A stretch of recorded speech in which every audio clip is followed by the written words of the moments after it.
Welcome to Cape Henlopen High School, folks, for your Delaware Live Sports wrestling match here in Delaware. It's the Caravel Academy Buccaneers traveling south to the beach to take on the Cape Henlopen Vikings. Both teams undefeated on the season. Cape Henlopen ranked starting today number 2 in Division 1.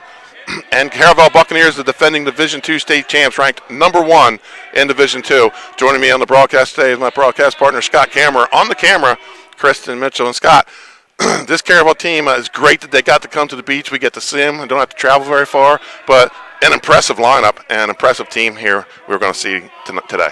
Absolutely, Benny, and this is the one we circled on the lineup on the schedule when it came out for the 5th time after the COVID protocol, and this is the match we've all been looking forward to. Number 1 in D2, Caravel Academy Buccaneers, and number 2 in D1, Cape Henlopen Vikings. You're looking at 4 state champs, 5 number 1 ranked guys in the state of Delaware, 17 ranked guys between the two teams you'll see in action today.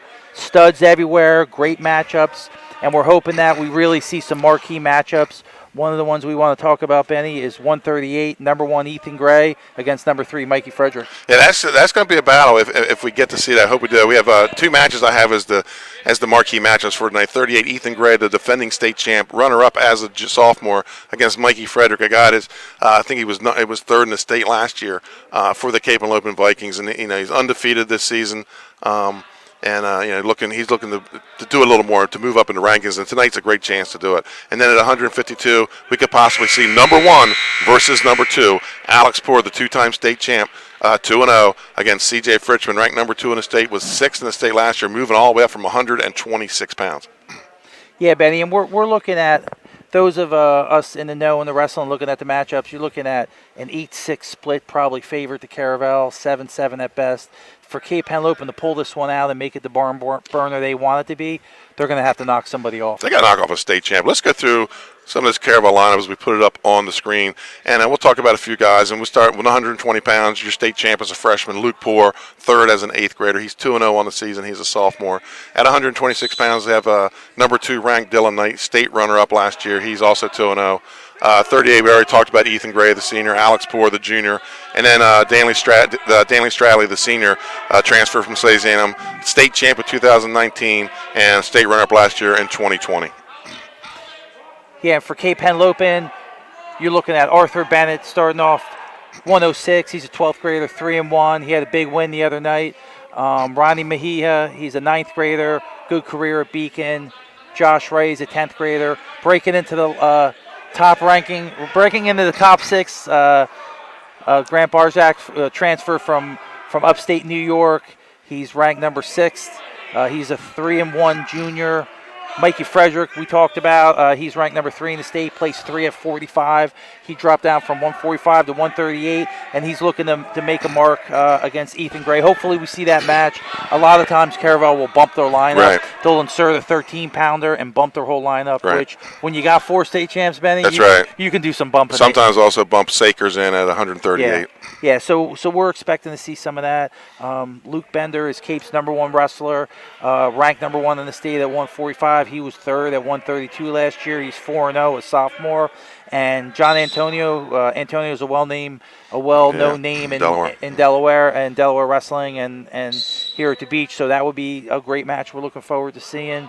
Carson Cameras ranked 6th in the state, placed 6th at 138 last year. You could see Poor get bumped up to wrestle him. You could see him insert. They weighed in 2 guys at 52. Right. You could also see a matchup with Matt Duarte at 170 with Carson Kammerer if he gets bumped up. Michael Elphick is a senior 1-1 transfer from Pennsylvania. Then we have Dalton Devies, a number 3 ranked wrestler in the state. The 302 committee went hard to work, and they came up with some very controversial rankings this year. There's been a lot of disagreement among the chatter on the boards, but I hear you.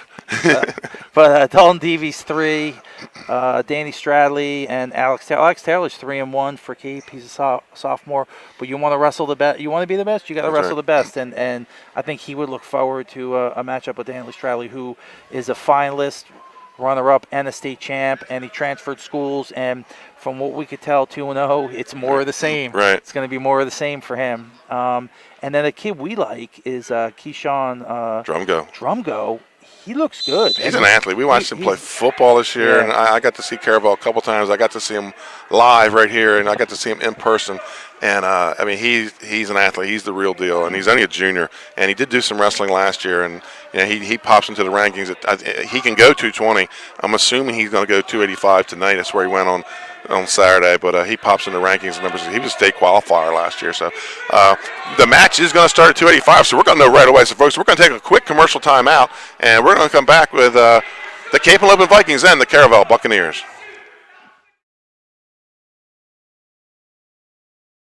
Hi, I'm Scott Kammerer from Soto Concepts. Soto Concepts is an award-winning restaurant group with 12 locations in beautiful coastal Delaware. Come check us out. At Soto Concepts, we believe in cooking beautiful, simple food, developing the people we work with, and making the world a better place. Come visit us this fall for our great off-season specials, like half-price entree night and crab cake night. With 12 locations on the culinary coast from Lewis, Delaware to Fenwick Island, we have something for everyone. See you soon.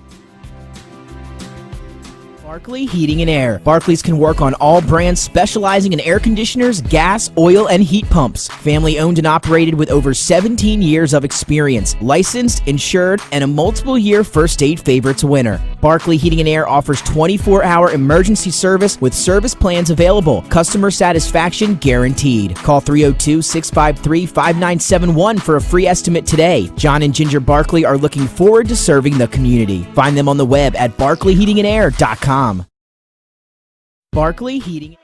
And welcome back to Cape Henlopen High School. Benny Mitchell here with Scott Kammerer and Kristen Mitchell on the camera. And Scott, I understand from Coach Mike Welch, we have a little watch party going on at Marcella Iononi's house. Some of the Caravel parents are there watching the match, excited to be on Delaware Live Sports. This is their first time here in wrestling. And Caravel came, this is their second trip to Sussex County in 5 days. They were down at Delmar last weekend. And then Cape Henlopen with second home match. They have a big win over Milford so far, and then a big win over William Penn, which helped move them up in the rank. The rankings in Division I got all jumbled up, with number 2 Smyrna losing to Milford on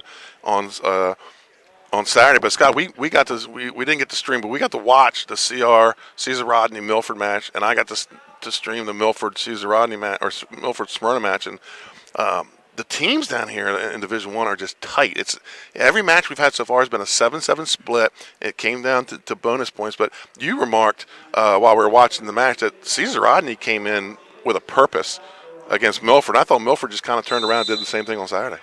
Yeah, absolutely. And one of the things I love about Delaware wrestling is the parity, the closeness. Everybody knows everybody. Everybody knows what to expect. And everybody knows CR's got an incredible coaching staff. They're going to get the kids out. They're going to get the kids from the hallway to the mat, and they're going to do what they need to do, fill their lineup. Even in the year of pandemic, Smyrna, Milford, CR, even Central. Central surprised us, Benny. Right. We thought for sure Central, this is a down year, but look out. Central's got all their weights filled. They're ready to go. They only have 19 or 20 kids, right, but they got them in the right spots at the right time. And we're going to know a little more about them later on tonight as they wrestle Slazanum up in Wilmington. Yeah.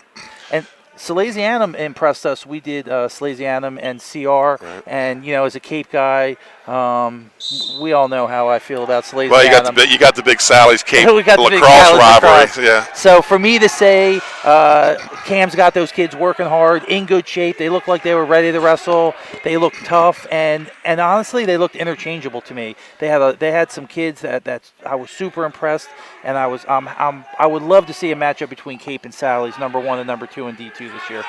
In D1. Let's talk about the team rankings because they changed. In Division I, Slazanum is the number 1 team in Division I. Cape Henlopen number 2, Caesar Rodney number 3, Milford Buccaneers 4, Smyrna 5. Remember, I did not have Caesar Rodney ranked to start the season, and then they boom 1 week and they move up to number 3. In Division II, the Caravel Academy is at number 1, Lake Forest number 2, Laurel number 3, Delaware Military number 4, and Woodbridge number 5 in Division II. So tonight we get to see number 2 in Division I versus number 1 Division II. It's a tall task, and Sally's and Caravel, I believe, have a match at the end of the season. But it's going to be a tall task for the Division I team to knock these guys off. We were hoping to see Caravel and Sally's earlier in the year. It didn't happen. Right. It's going to happen late. Anytime you got 4 or 5 state champs in the lineup in a state like Delaware, you're tough, and you got to knock off a state champ to beat them. Folks, we're brought to you tonight by Sodell Concepts, 12 chef-driven restaurants on the culinary coast in southern Delaware, and about mid-match. So that's going to take us to, 132. Let's count that. 1, 2, 3, 4, 5, 6, 7, 138 pounds. We'll have the Sodell Concepts trivia question, and you can win a $25 gift certificate to any of the Sodell restaurants, 12 restaurants down here at the beach. Somebody's got to knock the Rigby's off. They've gotten the last 2. Benny, I will say there is no limit to the amount you can win. If you know every question, you can win them all, right? Right, that's it. That's right. We're not going to argue with the Rigby's. That's right. Also brought to you our broadcast sponsored by Arenas Deli, 7 locations throughout the state. Downtown Rehoboth Beach, Arenas Cafe on 1 Rehoboth, and in Lewis at the Village of 5 Points, at the airport in Georgetown, Long Neck, Milford, and their Newark location on Main Street. Lasher's Barbecue on Long Neck Road. Lasher's Barbecue, I try to pit beef there, folks, and I tell you, the pork's not very bad. My wife claims that the pulled chicken's very good. Lasher's Barbecue, they're getting piggy with it. So we're wrapping up the second JV match of the night, and then we'll go to the coin toss and into the varsity match. And Scott, like I said, we're hoping, folks, we're hoping to get that Ethan Gray versus Mikey Frederick, number 1 versus 3. Alex Poor versus CJ Fritchman at 52, number 1 versus number 2. We're going to take another quick commercial timeout and come back with the varsity match, folks. We'll be right back with you.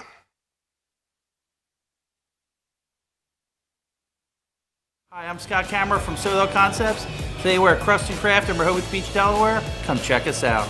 Located just south of the movies at Midway on Coastal Highway, Crust and Craft specializes in wood-fired pizza, homemade pasta, fresh salads, and unique appetizers. Crust and Craft also has an extensive beer list featuring local and award-winning craft beers. The culinary team prides itself on using fresh ingredients and serving beautiful dishes. Crust and Craft open 7 days a week, lunch and dinner on Coastal Highway in Rehoboth Beach, Delaware. See you soon. Home has never been more important.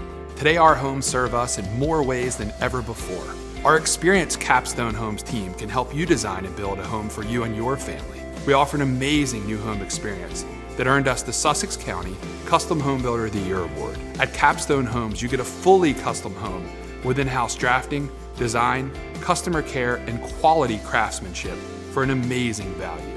Create your new home that will serve you better. Create a Capstone home. Welcome back. You're watching Delaware Live Sports High School Wrestling here at Cape Henlopen High School as the Caravel Bucks finishing up this last JV match. And Scott, let's talk about one of your, I wouldn't say lesser known, but not in your hot spot of restaurants down in the Fenwick area, Catch 54. Talk a little bit about Catch 54. Thanks, Benny. Catch 54 in Fenwick Island, Delaware. We have a 250-seat restaurant with 2 bars overlooking the Assawoman Canal in beautiful Fenwick Island. It usually wins best view, best restaurant in Fenwick. It's one of my favorite restaurants, and I think we've owned that one for about 10 years. It's really a beautiful restaurant if you get a chance to go down that way. We have Papa Grande's Coastal Taqueria and Catch 54 right together. And also I wanted to mention that Cape and Caravel Cape boosters are interested in doing an after party for the next year at the Starbird for the Cape Caravel match. So I just wanted to put that out there. Once we get back to normal times, maybe we'll do the after party for the Cape Caravel match in the future at the Starbird. It's one of my favorite places to go, and I know a lot of Caravel people have some beach houses in Dewey. So. And another one of our sponsors is Louis Pizza, home of the grinder. And I brought up Louis Pizza because we talked about Caravel, we talked about parents. And Bill Poor, a big fan of Louis Pizza. I noticed on Facebook almost every year his first trip down, he puts a picture of Louis Pizza, and he's told me it's the best pizza he's had. In Rehoboth Beach, 11 Rehoboth Avenue, just steps away from the beach and boardwalk. So, folks, we're getting the coin toss. The lights are going down. We're ready for some high school wrestling, and we're going to start at 285 pounds. And that could indicate what's going to happen the rest of the night. If Caravel here keeps it close or maybe pulls an upset, we might get to see those 2 big matchups down the road. So, and Chris Mattioni, longtime coach at Cape Henlopen, over 300 wins with Jackson Hanlon out for the toss, and Coach Mike Welch, right, for Caravel, who's done an incredible job. He's starting to remind me of building the powerhouse of the St. Mark's days back in the 90s. You're right. Is what he's doing. I mean, he's building a team that is just stacked and stacked for the future. So we're happy to be down here at Cape and get these kids to roll in here and give us a good match. My son wrestled for Mike Welch in the Disney Duels his sophomore year, and said one of the best experiences he had. He's a super good guy, super great coach, and had a good trip down there. So here we go, folks, 285 pounds, and this is going to be Alex Hall coming out at heavyweight. Yeah, so Lucas Rupert is ranked second in the state. He's 3-1. He's a junior coming off a really good football season where he was an all-state player. This is the only year you can refuse a handshake and not look like you're a bad sportsman. Here we go, underway at 285 pounds. Alex Hall and Lucas Rupert, and goes for the head block, but Rupert's going to get the takedown. He's going to go up 2-0. Yeah, and you got to wonder if they're going to bump down their heavyweight if he weighed in at 220. That's something we'll find out about. Drumgo has wrestled one match already this year at 220, and he was a state qualifier at 220 last year for the Bucks. So Rupert on top, and as you can see, much bigger, putting the weight on him, working that half on the right side. Your referee for tonight is Mike Jordan, longtime referee in Maryland and Delaware. Yeah, Mike Jordan, longtime referee. We're just happy that there's so few referees this year. We're so happy the guys are doing it. It's definitely a challenge, and without the referees, you wouldn't have a match. Well, Mike's coming down from Newcastle County, so I was talking to a referee on Saturday and said they only have 19 active officials in Delaware this year. And I think I've yelled at 16 of them. Not this year. I mean, over the years. Give you time. Yeah. I'll get to know all of them this year. Yeah. So inside wrist, Rupert trying to pull it out, has the pressure on the shoulder, but Hall able to fight it off. Now this is a situation where I would think Hall's trying not to give up bonus. Rupert's got a pin. I mean, this is. So if they can come out of here with no bonus or maybe a steal, as Hall circles to his feet and gets the escape, and we're going to have a stoppage as the mask falls down. 32 seconds to go here in the first period. 2-1 lead for Lucas Rupert, the number 2 285-pounder in the state. He's behind Kevin Hudson, the two-time state champ, 3-time finalist from Cesar Rodney. And we got a chance to see Kevin Hudson wrestle. I thought he did a great job, and he was somebody who improved his skills and improved everything in the offseason. He looked way more efficient to me. And Rupert gets the takedown, has him to his back, looking for the fall with 10 seconds to go. And that was just like a little overhook.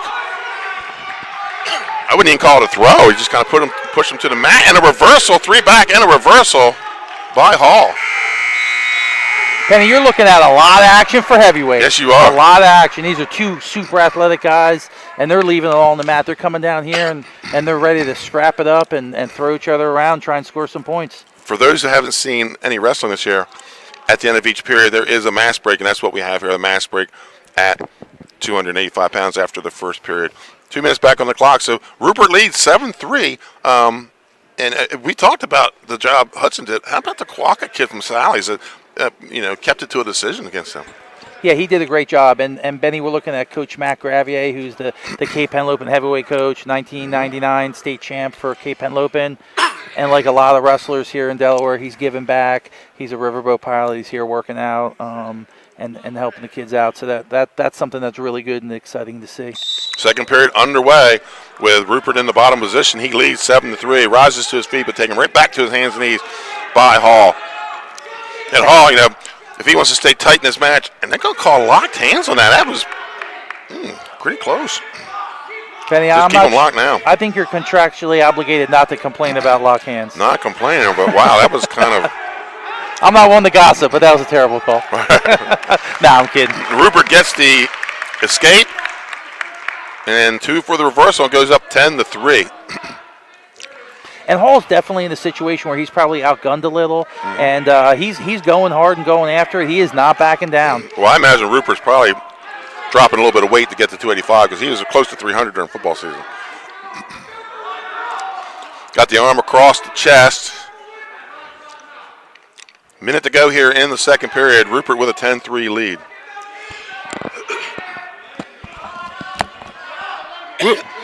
Rupert for a heavyweight actually rides really good. He Right. switches back sides. He keeps the pressure down. Hall right now has got his head on the mat. That's not where you want to be. Rupert's a 3-year starter, so he's Yeah. gained some experience from those tough matches throughout the years.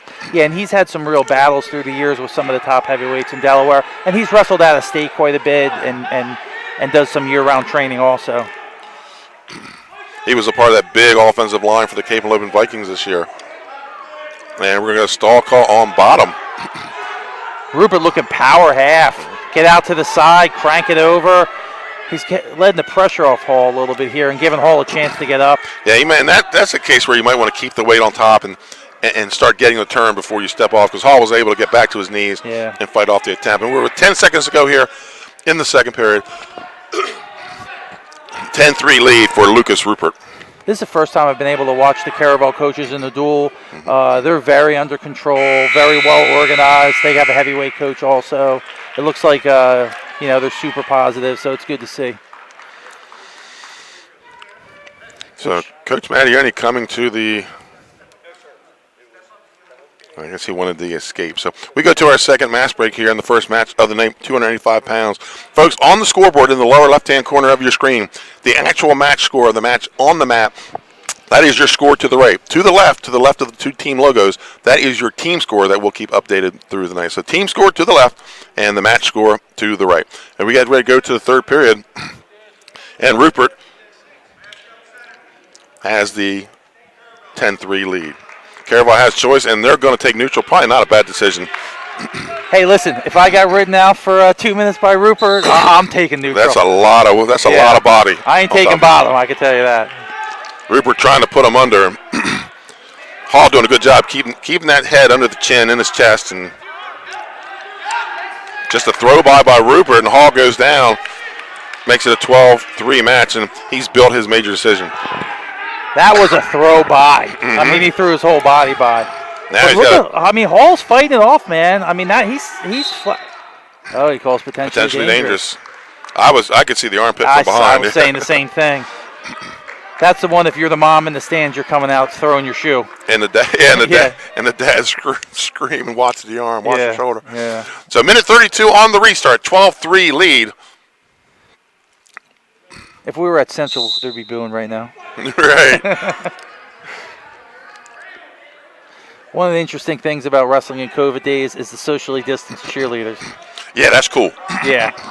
We'll be able to catch them in the background a little bit tonight. And the Cape managers at single desks. Right. It's kind of interesting, too. I asked one of them, they got kicked out of class today. I was sitting there at the desk by themselves.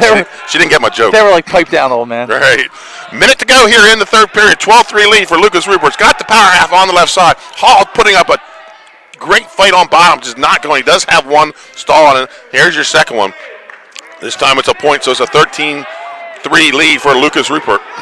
Yeah, to me, if Hall doesn't give up a pin, he's winning. Yeah. That's a victory for him. And let me tell you, he's earning it right now with the way Rupert's going to work on top with that Oki hammerlock. A little bit of Zach Parker looking stuff here with 40 seconds to go. Zach Parker had some great matches, won a state title for Cesar Rodney.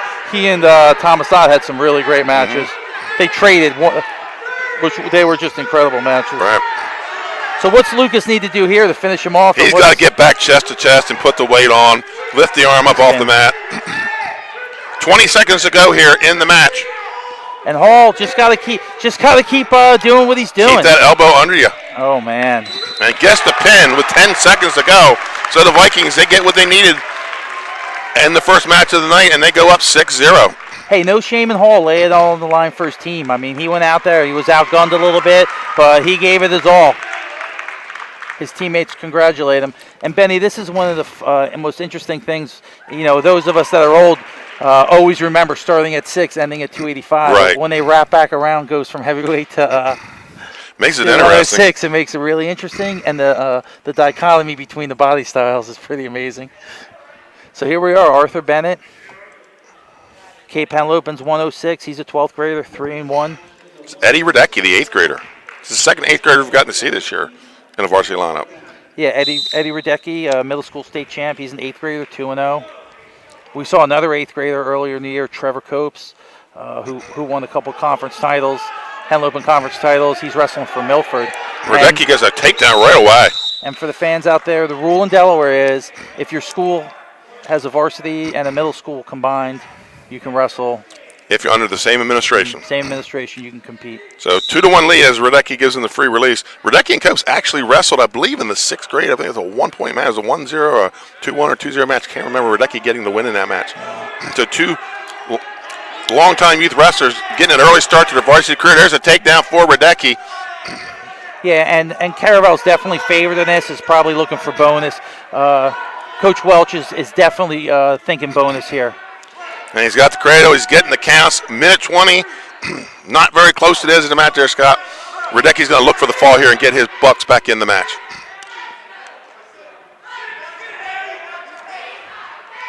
And again, same kind of situation. Bennett's looking not to give up Pin, yeah. Big bonus. I mean, I think a major is probably going to happen, but Right. if he can give up anything less than a major, it's called shaving points, and we Right. talk about it all the time. When it comes to dual meets, you got to shave points. You got to shave them where you can get them. And Caravel could have shaved a couple at heavyweight, but Lucas came through. With and 10 seconds to go. Yeah, and Bennett's looking to shave some points, and Radecki's saying, no. Right, I'm thinking, Radecki's thinking pin. Right, he's already up 7-1. Yeah. And you could tell, you see an 8th grader like this, but he moves. His technique and moves are far surpassed what Another thing they did with the 8th grade rule, Scott, was to avoid kids moving to a school in the 8th grade. You had to have been there for the full year, 7th grade year. So it prevented kids from going to a school where 8th graders were allowed to wrestle. And then, Yeah, So- a lot of people remember Pat Atkinson. Caravel He was and at St. Caravel Mark's, for a year. We thought he'd be our first 5-time state Right. champ, but a lot of injuries kind of got in the way for him, and he ended up winning some state titles, but not the number that we thought he would. right. So 3 back points for Eddie Radecki. He goes up 10-1, and he put the points on the board in the first period. And I think a lot of things teaching young kids about high school wrestling is put points on the board. Don't let people hang in the match. Well, if you can score 10 points a period, you're throwing some points up. That's right. Bennett, a senior, he is 3-1 on the season, but he is up against this 8th grader this year. We'll see if the Caravel makes the move. I'm trying to see who's warming up. I do see Iannone warming up there. I don't see Canty. Yeah, so one of the moves that the fans have been talking about is if they insert their second 113-pounder and bump up Iannone. So we'll see. Another takedown by Radecki. He goes up 12-1 and looking for more as they're on the edge of the mat. Deep half Nelson. He has the elbow on the other side. That might be it, Benny. Bennett is close to the out of bounds, and Radecki just has to keep something in bounds here. I think he's got the fall, Scott. It's close. Need to circle to the head there. Minute 27 to go. I will say, referee Jordan, He's right on it. close to the action. Yep, there's a pin for Eddie Radecki, and the Caravel Bucks tied up at 106 pounds. So Cape does what they have to do at 285, comes up with the pin. Caravel answers Right. with a pin at 106. So they're sending out. They're not bumping here. They're sending Iannone out.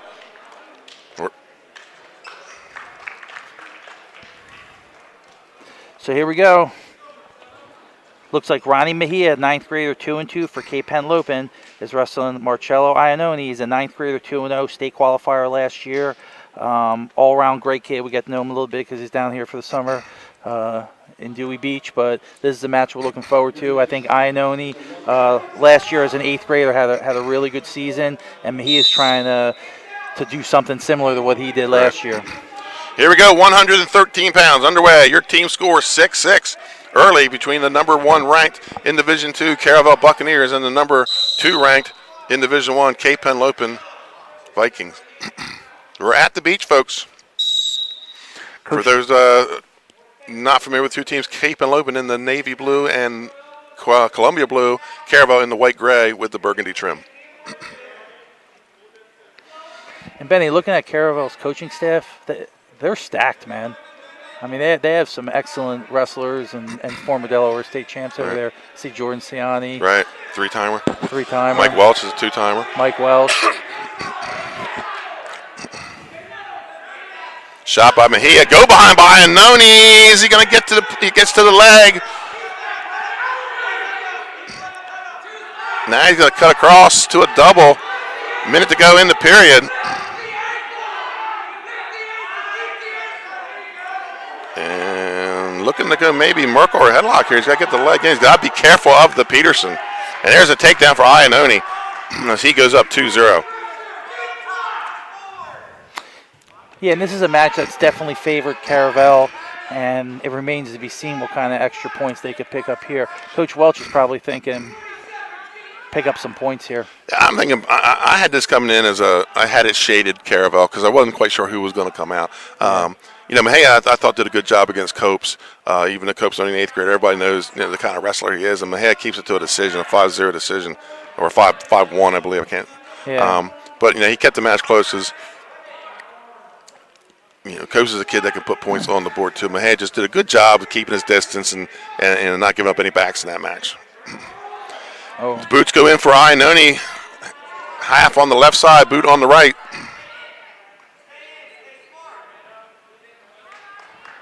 He's got him stretched out. No backs, and we're going to end the first period with a 2-0 lead for Marcelo Iannone. Yeah, now they go to the 10-second mask break. You take your mask down. Folks, let's talk about another one of our sponsors. You'll see the commercial coming up. Barkley Heating and Air, John and Ginger Barkley, big wrestling supporters, big Smyrna supporters. If you're in Kent and Lower Newcastle County and you need some heating and air needs, check out Barkley Heating and Air. I've actually used them when I had my home in Kent County. They were on time, fair price, did a good job. I like the on time part. People up north probably don't understand that down south. We call it Sussex County time. It's a real thing. It's usually like sometimes an hour later, sometimes a day later. 2 minutes on the clock as we start the second period. And Mejia will be in the bottom position. 6-6 your team score.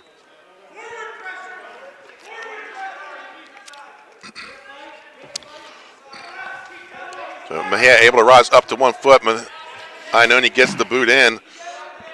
Yeah, from watching Marcello wrestle last year, he's good on his feet. He's really good on top. And he's also pretty quick on bottom. Mejia seems to be more of a neutral wrestler. Yeah. 2-0 lead for Iannone. Minute 30 to go here in the second period.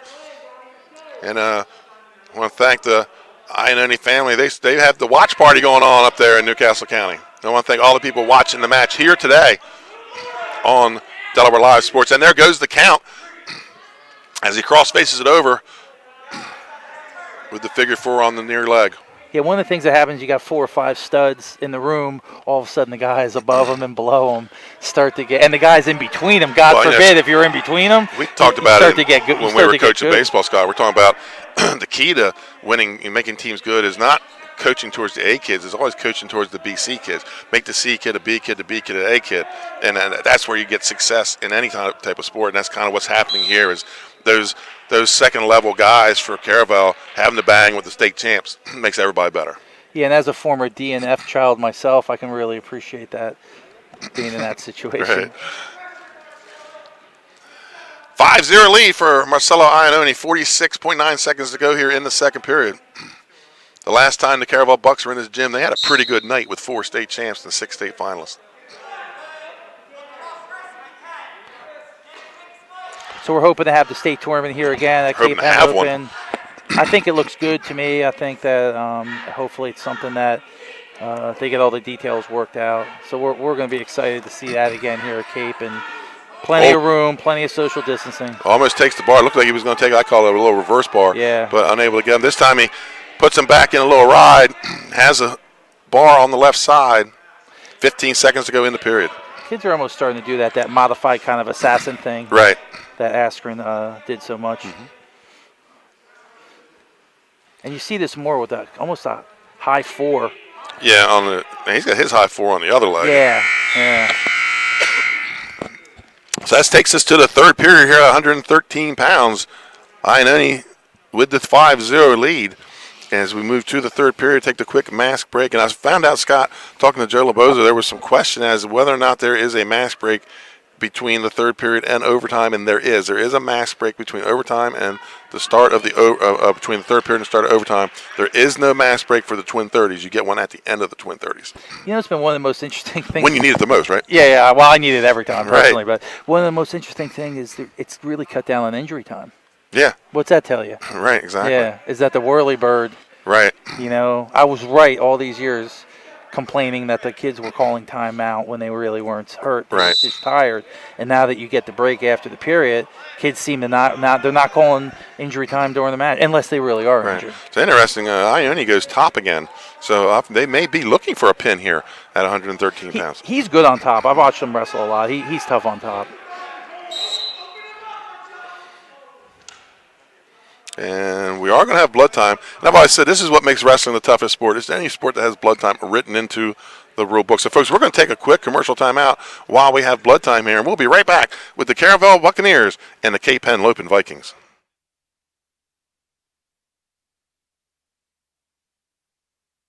Hi, it's Scott and Lauren from Soto Concepts. And today we're at Catch 54 in Fenwick Island, Delaware. Catch 54 is committed to serving beautiful, simple coastal cuisine overlooking the bay. House favorites include signature crab cakes, shrimp and grits, our famous 54 burger, all accompanied by a wine spectator wine list and a great selection of craft ales and cocktails. Catch 54 offers delicious nightly specials, award-winning waterfront dining views, and the best happy hour in town. Catch 54 in Fenwick Island, Delaware, open 7 days a week. See you soon. In life, some things just go together. Like a burger and fries. And home and auto insurance from State Farm. So make it a combo. Combining your home and auto insurance could save you time and money. And who doesn't like that?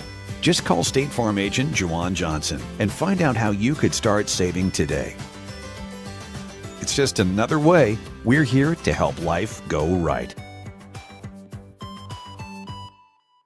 In life, And welcome back to Delaware Live Sports here at Cape Henlopen High School. Team scores 6-6 between the Bucks and the Vikings as Ione cleans up the bloody nose and is back to wrestling. Yeah, Benny, it looks like the mask sucked up some of the blood, so we're in great shape here. There we go. You know, we were talking while we were at the commercial about, Ione getting his nose bleed stopped and had 6 state championships over there with Welch and Sanny and Gerard Garnett, 3-time ACC champion, Division I All-American at Virginia Tech. And I love it. Only in wrestling, Benny, they're like, yeah, you're bleeding, but listen. Yeah, listen what I got to say. This is the move I want you to do when we go back out there. So, minute 24 to go here in the third period. Ione with the 5-0 lead, looking for a major, and we're going to get more blood time. Yeah, if you're wrestling well, maybe wear a red mask. A deep. That's where Smyrna has the advantage. Yeah, they're going to have the advantage in blood time. So we're going to stay with it this time, and we're going to talk about Capstone Homes. Your Delaware home created your way, and that's being run by an ex-wrestler, Jake Booth, Sussex Central wrestler. They got a bunch of good wrestlers there. They got Alvante Drama, and you name it. They got wrestlers all over the place. I'd like to see Sodell wrestle Capstone. There you go. Yeah. I think we're all in the same weight class at Sodell, so I think it last time I saw Jake, he slimmed down a little bit. Yeah, so I couldn't. No, I'm talking about Sodell. We can't spread out to cover the lineup. I gotcha. But I think we got like 7 heavyweights. Scott Smith, Edward Jones Financial Advisor, making sense of investing, and Juwan Johnson, State Farm in Dagsboro. Auto, home, property, business, life, and health insurance. See Juwan Johnson down in Dagsboro and Scott Smith down in Selbyville. That's where I go to get my investing taken care of. I've worked with Scott Smith and has done a good job so far. So blood time has ended, and we'll get back with a minute 19 to go here in the third period. And here, like I said, I had this shaded Caravel, but if he can pull off some back points here and get a major, that's in my opinion, that's a big move for. Honestly, I feel like Coach Welch is thinking major here is what he was thinking out of it. Yeah, with going top in the third. Yeah. He might not have been thinking of going in, but when you pick top in the third like that, you're thinking one more turn, let's get a major, and let's. But he comes to his feet, puts the hand fight on, and I know he's able to get him right back down, and it's got the bar on the left side. 55 seconds to go here in this match at 113 pounds. We're all knotted up at 6-6, and now the power half with the boot in. And just get the he does a good job of fighting off those deep halves. Yeah, Marcello with a really good transition bar, throw the boot in on the other side, power half on the same side, and then looking for back points. I mean, that's a good transition. Sure. That's about how you draw it up. And Mejia just able to get, and you're going to get a stall call on bottom. He's able just to get limber enough like that. There it is again. He's going to be hard to turn with a power half. Benny, when the guy has a power half and turning you, where's the stall? Where's the stall? I'm sorry. No, you're not a stalling guy. I hate stalling. Now, as a lifelong heavyweight, I have a defense, but Right we're, in all seriousnly, where's the stall? And there's the second stall call, and that's going to go up 6-0. So he needs just a quick 2-second turn. Not now, 5 seconds to go. Oh, 5 seconds ago. You're right.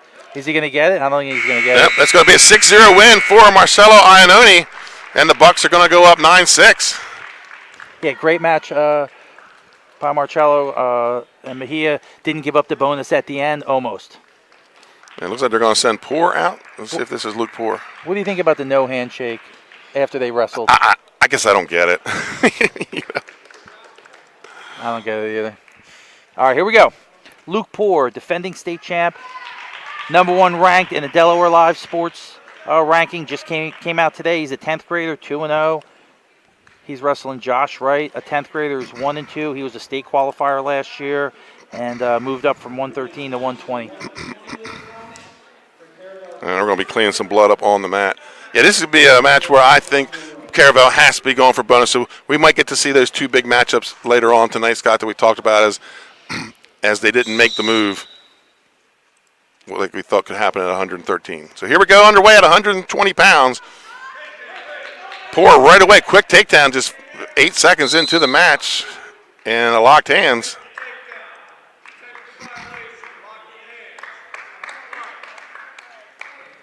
Yeah, Wright walked into that. Poor with a great shot. I think he was kind of surprised he That finished so fast. Yeah, he was kind of like, oh my God, thinking he was going to have to work up, and he kind of bellied out on him. So Poor puts the boot in. This is where Poor's tough. He is a tough leg rider, and I think that was the biggest difference between his 8th grade year and his 9th grade year was his ability to wrestle on top. Yeah, when you have balance and you can lock that in, transition from one move to the next, that's what those really dominant leg riders do. They can transition on top, power half, legs in, high 4, switch back the other way. You know, that's a guy you do not want to wrestle. And these the Poors, they're not brothers, folks. They're cousins. They're first cousins.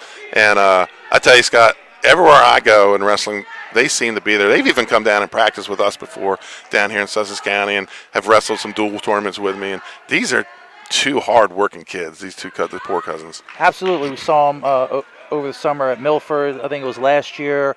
A lot of the Caravel kids came down, worked out at Milford. And look, if you're a gym rat, you got to wrestle. You got to find a place to wrestle, and you got to wrestle. And this kid loves to wrestle. Every time I've seen him wrestle, he definitely enjoys it and loves the sport. High crotch shot by Poor, sucks it in, gets the hips in, across the back, takedown, just the way you teach it. 4-2 lead for Luke Poor.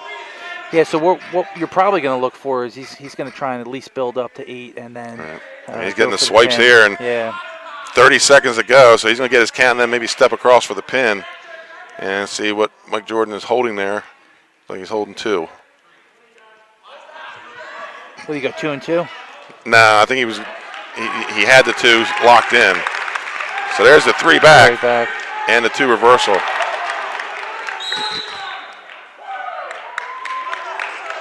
Yeah, you're going to have a penalty on Wright. You got to keep your composure here.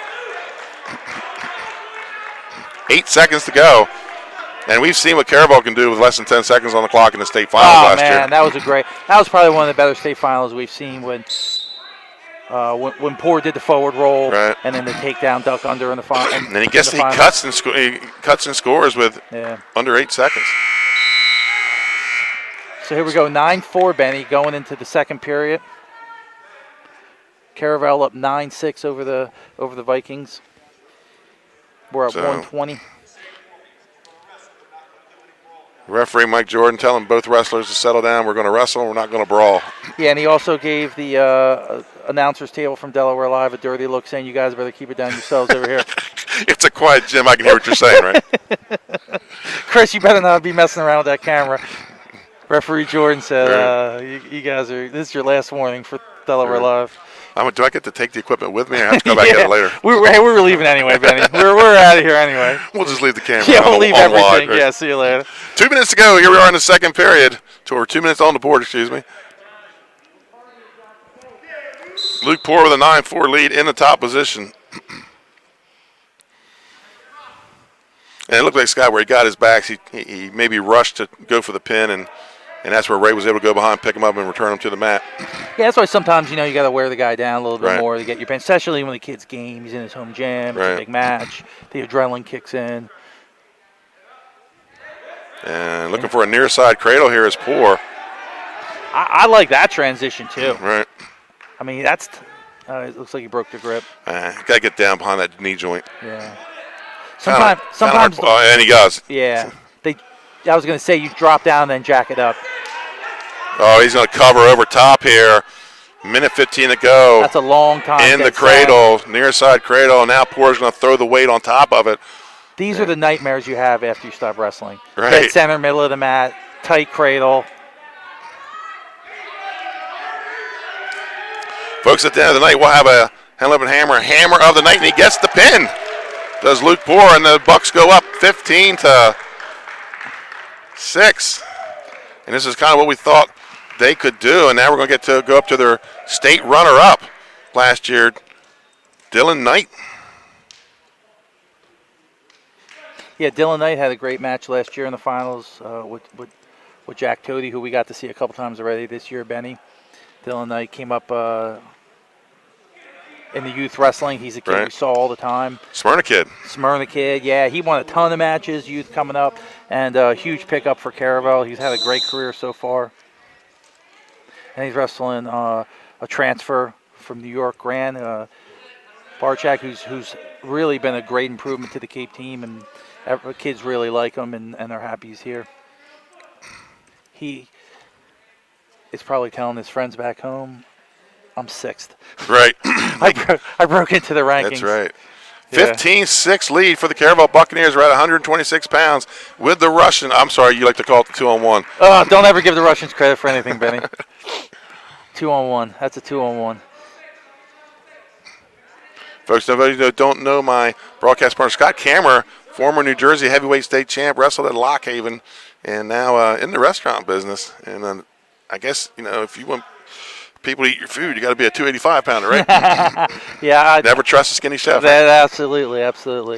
And, I was one of those people, I just have never left wrestling. I just stayed in it the whole time, Benny, and I kept coaching, and I would leave the restaurant and go work out and practice and then go back to work. And, Stall warning on Barzek.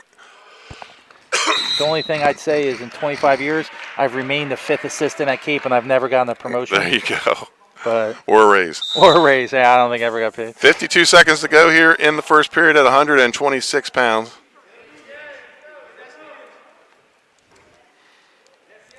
And we saw Barzek do this with Toady in the Milford match. He, was able to keep him away for a while, and then Toady kind of got into his game and figured it out. And that's what Knight does here is he gets his takedown with 30 seconds to go. Yeah, and Dylan Knight, he's got that 2-on-1, snaps it to the mat, and then spins behind. That's something that has really worked through the years for a lot of the people. And we watched Dylan Knight. I watched him grow up, and this kid can wrestle. Yeah. I mean, there's just no way around it. I mean, this kid's a wrestler. State finals last year at 120 pounds. Wrestled 132 as a freshman. I think that was the only spot he can get in the lineup. Yeah, it was, again, tough lineup. He's got a Merkle here with 13 seconds to go, but he's going to bail out of that and look for a crossface, maybe a cradle. But it's going to ride out with, go down 2 seconds, and that's going to be the end of the first period at 126 pounds.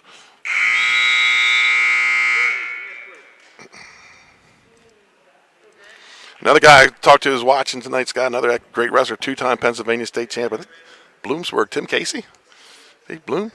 Yeah, Bloom. Yeah. Absolutely. He's watching today, texted me and said thanks for the coverage. And coached at Howard for a while, and still working, I believe, at Charter Wilmington as a driver's ed teacher. Yeah, and so many wrestlers. Or he might be a counselor. Yeah, so many wrestlers just make the decision to give back in any way they can. Right. You see guys in the room. You go in the room and just see guys, from wherever. Well, I was 2 summers ago. I was down in Ocean City with him at the Eastern Nationals. He was with the Poor as well. Went and had dinner together. And I tell you what, I brought him down one time to do a clinic, and of course, that area he's from up in Pennsylvania, he brought down some cement mixer stuff for us, and it was a great clinic. And Jack Kubo used to do clinics for me, for us in high school, and same thing. All those concrete kid moves. Right. Knight's got a cradle, and he's got it locked up. Minute 46 to go. Maybe get that bottom knee inside. He's going to get his count first. And he just like slapped that together quickly, Scott. Yeah, he did. And I think when you can do a cradle, you can hit it from any position. Right. And that's going to be 3 back for Dylan Knight. And he goes up 5-0 here in the second period at 126 pounds. I've been super impressed with the pace of the Caravel wrestlers. The pace is high, really high. Well, and something I'm seeing out of them, Scott, is they're explosive. Not all the time, but when they explode, they explode. Yeah, yeah. I've been really impressed with Caravel. It's really, I think it's one of the few matches we've done, Denny, with the Caravel. I've never done Caravel before in a duel. They are the defending Division II state champs. Yeah, hopefully we'll do a lot more of them.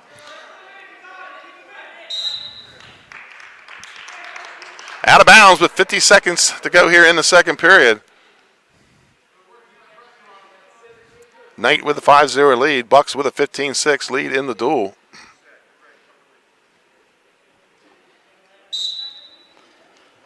And there he gets the boot in on the far side. Gets the second one in. Stretches him out. And right to that power half again. Looks like there might be a lot of leg riding going on in the practice room. And they're all kind of wrestling the same type of style. Yeah, actually they're riding the same kind of legs. Not, Gable will call that a single leg cross body ride. I call it a high four when they call that a high four, yeah. And then you rock forward. Try to get across the other Try knee. to get a knee, yeah. 15 seconds to go here in the second period.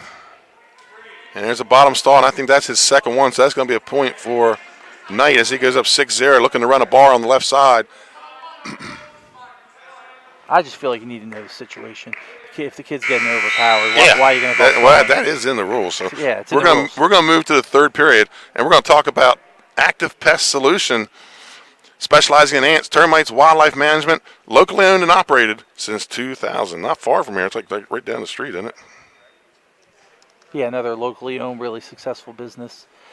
You get that a lot in the Cape region, especially the fact that all these guys are supporting wrestling has been really great. I mean, I remember when you had one sponsor, you know what I mean? Right. And now you have a full amount of sponsors, and we got a waiting list for people that want to be on Delaware Live. Right now, we're busy 6 days a week here with Delaware Live Sports between basketball and wrestling. And I was up doing the producing for the Cape and Henlopen Smyrna basketball game on Friday night. But we got 3 crews, and we got 3 crews moving all over the state, and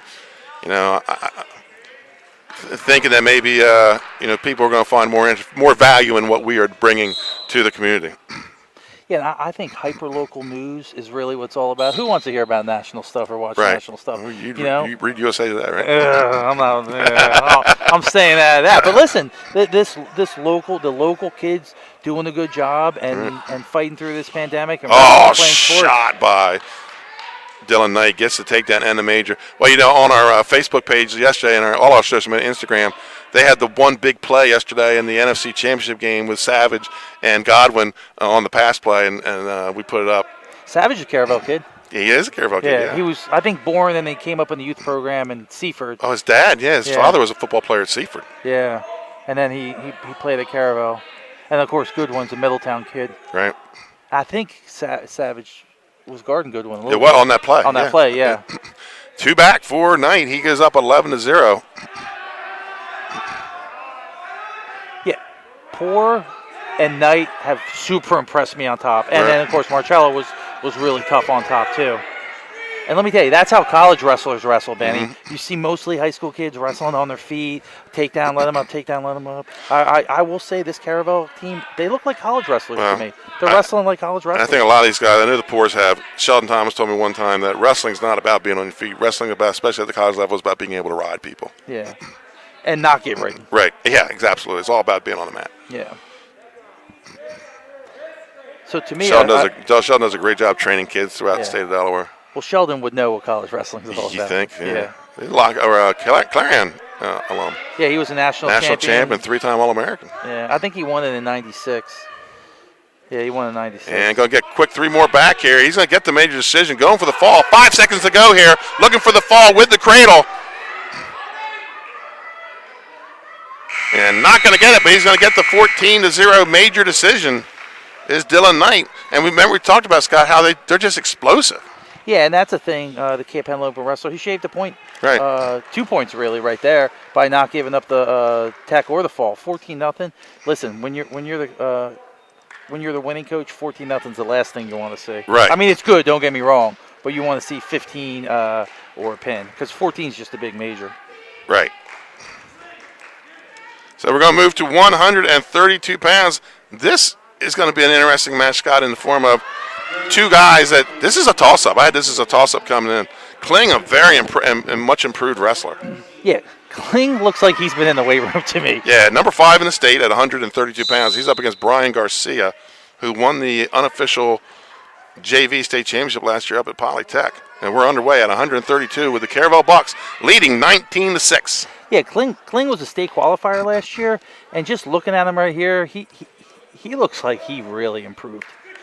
I mean, as far as the eye test goes, right. You know what I mean? He definitely looks improved. Well, how can you not improve in that room? Yeah. I mean, you're surrounded by state champs. Yeah, and Garcia. Sit, drag, attempt, and maybe a little more pull than there was yeah, set on that. Yeah, exactly. And then Garcia, he's been wrestling year-round here. He's been going all the workouts and has been down at National High School Duels. So he's put in his time and his first year on varsity. And out of bounds, no takedown. Scott just got a text. Todd Martinek, the Stephen Decatur head coach, he's checking in on the match tonight. Glad that we're bringing because there's no wrestling in Maryland right now. So he's checking in on some of these Cape kids. That it's kind of like the beach wrestling type thing. Yeah, and there's a guy who loves wrestling, has been coaching kids for a long time. He's got a powerhouse team back. Yeah, yes, I mean, he's loaded. He is loaded. But I understand that they may not have a season in Maryland this year. Minute to go. No score here in the first period, 132 pounds. And he's got some good kids that really, any kid that doesn't get to play their sport this year, I just feel for them. Because that's what got me through high school was playing sports. Yeah, I barely made it through high school with sports. But I think that I'm hopeful that they're going to have a season. Right. New Jersey's hopefully going to have a season. Pennsylvania is having a season. We're having a season. And we're going to that out-of-bounds stall call that it's like an automatic thing. You can't not call it, but, That's the old poke in the eye, not see it, call it stalling. Yeah. The old Three Stooges. He knows, you got to defend that with the with the shark fin in front of your nose. So Garcia's shaking it off. Coach held up 2 fingers. He said, 2. Looks like we're in good shape. Yeah, we're good. Yeah, we're in good shape. Well, I mean, you only have 5 options. I will tell you, they take concussions very seriously. Yeah, sure. In our day, Benny, it was you got your bell rung. Yeah, get up. Yeah, get up. Maybe you're not tough enough for the sport, but I will tell you, they've done a really good job with concussion protocol. And Cheryl Burris is one of the top ones. She's one of the top trainers in the state. She's been here, 20-some years? She's been here a long time. She was one of the first full-time athletic trainers in the conference. Yeah, she got here the same year I did. Right. She's had a much more successful career. Folks, Green Blade Turf and Irrigation in Dover. That's Todd Berger. He's a former Cape baseball player. They bring us our turf report in football. Green Blade Turf and Irrigation in Dover. They service Kent County. So injury time is over. Still 0-0 here in the first period. When that clock switches, I'll tell you how much time we have left. I know it's not 3 minutes and 52 seconds. And 36.7 left in the first period. Kling is another kid, Team Delaware Wrestling. He would come down to Sussex County, and he gets the takedown, and he's looking for the backs. Yeah, that's like the 3rd time he tried that. He kind of little knee pick, I call it. Yeah, knee pick, and then he had a claw on the other side, and then just pulled it at the same time. Yeah, he's come down here and worked out with the downstate kids before up in Milford. So he's improved his craft. 4-0 lead for Michael Kling. Granby roll by Garcia. He's going to get caught on his back. And going to get 2 back out of that. And there they are, 2 back. He goes up 6-0. Yeah, that's when you got 30 seconds left in the period and everything that could go wrong went wrong. Right. Or went right. Which way you look right. at it. Yeah, if you're the Caravel coach, you're thinking everything just went right. So at the end of the first period, as time runs out, it's going to be a 6-0 lead for Mike Kling. And here's a match, Scott. We came in thinking toss-up, but now Kling is going from toss-up to now he's looking at a bonus with 4 minutes to go in the match. Yeah, I think just because you didn't have a lot of information and had never wrestled before, you're not sure what's going to happen. But Kling came out firing. I like that little knee pick and claw. What I like about it is, if you don't have to go down to your knee to secure it. You can stay on your feet where your strength is. That's one of those. They teach every move to you, and then you just pick a couple that you like. Yeah. You know what I mean? And hey, this one works for me. Because he tried it 3 times or 2 times before, and then it worked the last time. Garcia, well, he got a good pull on that arm on that one. That was the best pull he got out of the whole out of the 3 attempts. So Garcia defers. Kling takes bottom. 2 minutes on the clock. Second period underway with the whistle from referee Mike Jordan. And that's forward pressure there. Garcia snaps him back down to the mat, but Kling rises to his feet and scores. He goes up 7-0. That's a little Jason Nolf. They try and kick your foot out when you're going the other way. Now he went for it against there, Scott, but he didn't pull the arm that time. Now more of a sweep single, cuts it off to a high crotch, looking to go across with a double to finish, but Garcia puts the blockers in. We're on the edge of the mat. Minute 34 to go here in the second period. Yeah, that sweep single's not a bad secondary move off the knee pick back the other way. Kling locked on the right leg. And we go out of bounds with a minute 22 on the restart. Kling up 7-0. We're in the neutral position. Yeah, that's one of those things. If you get a move that works, Benny, tell kids all the time, start building off of that. Right. You got one that works, get a couple secondaries off it, get something the opposite, something that works. Shot by Garcia. Nice low single. Looks like it's going to cut across to a double. Kling locked in the crotch, so he's going to have to sub up here and try to get across the hip. I thought we were watching a young John Smith for a second. Yeah, he did a nice low. Wow. He put 2 hands on it. He put 2 hands on it. That's when you really get low. Kling working for it. Looks like maybe a stalemate here, but he's going to bring him down to the mat. So. And Garcia gets the takedown. And only one swipe. That makes it 7-2. I will say Mike Jordan's been in perfect position. He has. Everything, and that's someone that's been around a long time. He's been in perfect position every call. And escape by Kling. 8-2 lead for Michael Kling.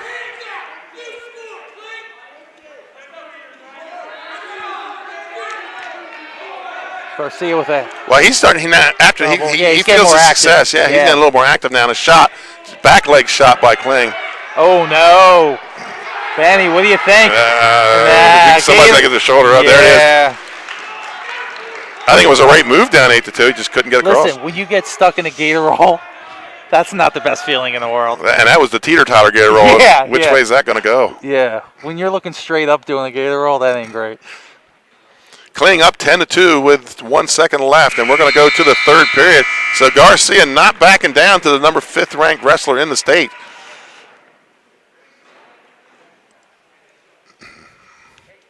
Yeah, Garcia's wrestling tough, and you just got to keep throwing stuff out there. And too many times young kids are afraid to take chances. Yeah, you're right. And,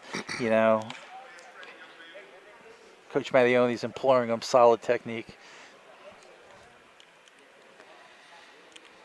We were talking, I did the match with Jim Tack, Hall of Fame football coach out of Pennsylvania, and we did the match Saturday, and we were talking about how it didn't take long. It took 2 weeks. Remember, everybody's shoes used to come untied out of bounds. Now they're getting that quick mask down as they go out of bounds, and these kids are going to find ways to get air. The key is to have a mask that stays up just long enough for it to come down when you want it. That's right, absolutely. Just the same with those shoelaces. Yeah. So here we go, third period underway. Garcia goes to the neutral position. Well, then they made you tape your shoes because they came. And then there was a state championship match in New York last year where he almost cost them the match, and then they let him wrestle overtime. Right. His shoe was taped, but it came off, and they gave him a point. Kling is shooting to the back leg. He's not having any success here. He has more success when he pushes and pulls.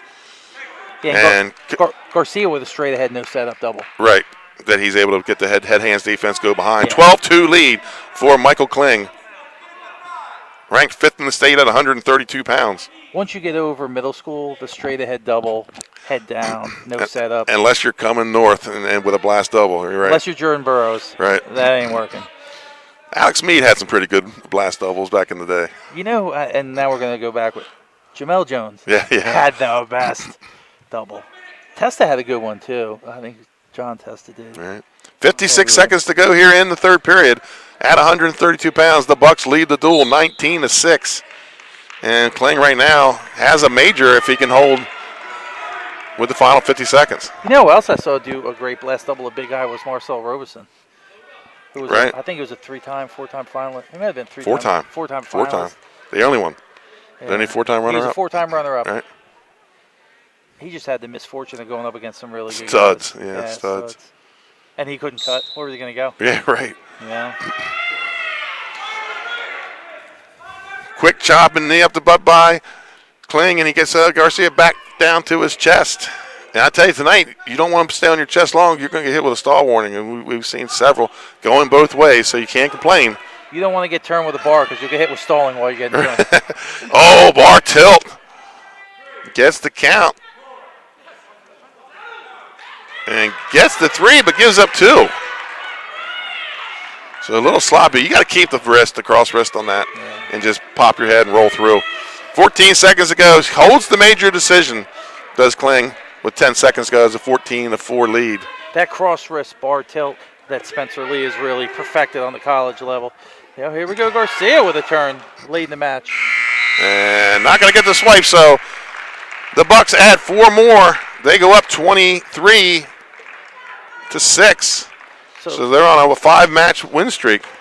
It looks like some of these matches are starting to add up, Benny. Mm-hmm. It's starting to get away from Cape a little bit here. Right, and we're going to see the state champ coming out in Ethan Gray. And I saw this kid play. I didn't know he's a football player. Pretty good football player for the Caravel Bucks as a defensive back, and a little bit of slot back for them this year. Yeah, this is a real contrast in styles. You know, Mikey Frederick's a real straight ahead, go at you, grab you once through you out of the gym type wrestler. And Ethan Gray is, to me, be like water. You know what I mean? He's smooth. He's a hammer on top, I tell you that. Yeah, he's a hammer on top. But he's smooth, he's fluid. I mean, he got behind in the state title match against. Got thrown to his back early. To his back and battled back and. Well, he was in that match. He was like death by 1,000 paper cuts. I mean, he was on top. He was just 2 here, 3 there, and just poured it on. And he goes by and gets the takedown. He goes up 2-0 against Mikey Frederick for the Cape Henlopen Vikings. Frederick ranked number 3 in the state. Gray number 1. And this is where Gray's tough right here. This is where you're going to see him probably try and go to work on top. He's got a plethora of moves. Plethora. Do you know what plethora means, Penny? A lot. A lot. He has a lot of moves on top. Minute 12 to go here in the first period, and then you got the crossbody ride working on the far hook, and he's so. And last year, it's like that match started out with fireworks, and it was just like he's so smooth it became mundane as he was putting people on their back. And this is really kind of what he did to Grant. That's what I'm talking about. That man. He just kind of rode him out and putting 2 here, 3 there, and he's got a bar, and see if he's going to jump out of this. Now he's going to throw boots in off of it. Oh, he caught it coming in. Mikey Frederick looking to go out the back door. He caught it coming in. Gray gets the nearest headlock, and potentially dangerous. Yeah, when you're on bottom and they're throwing those boots in, you got to get that. You got to get your hand down by your knee and catch it coming in.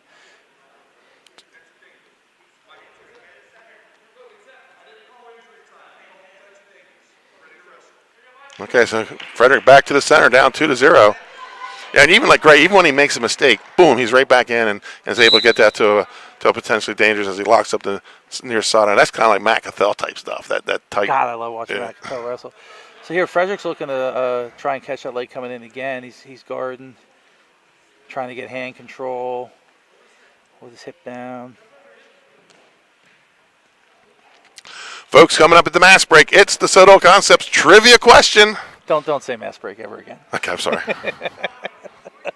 This at the end of the first period. This is a temporary, not a new normal. And I don't like the term new normal. Yeah, me either.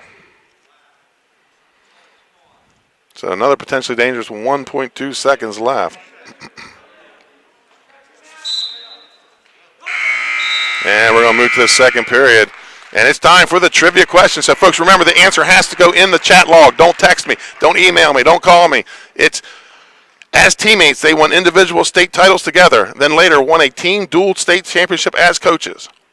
As teammates, they won individual state titles together, then later won team dual state championships as coaches here in Delaware. Who am I talking about? Who are those two guys, folks? Benny, can they Snapchat you? No, they have to put it in the chat log. It has to be official.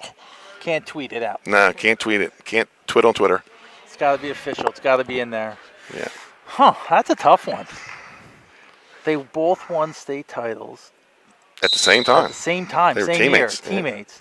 And then they became maybe more than. And then they became coaches together and won a dual state title. Yeah. Second period underway here. 2-0 lead. Greg gets that leg in again. And he's pulling on.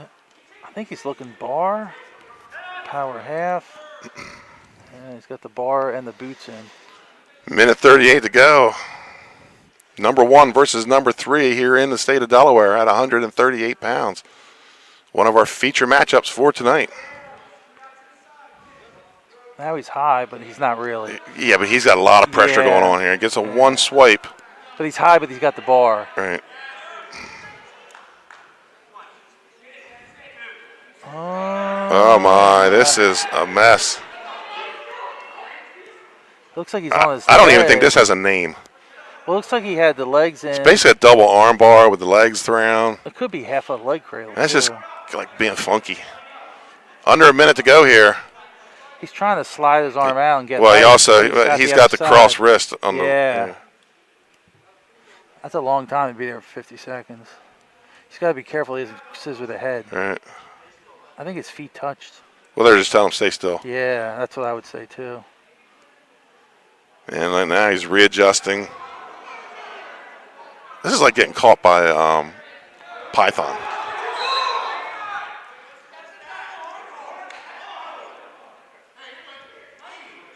So potentially dangerous, but I think he's going to get 3 back out of this. I mean, I would think he'd get the 3 back. Only wrestling. There it is, 3 back. Only wrestling do people complain if they get stopped. It's dangerous. Right. It's like, come on. Well, that's the wrestling mentality. Yeah, no, it's the absolute truth. Go bleed quietly in your corner.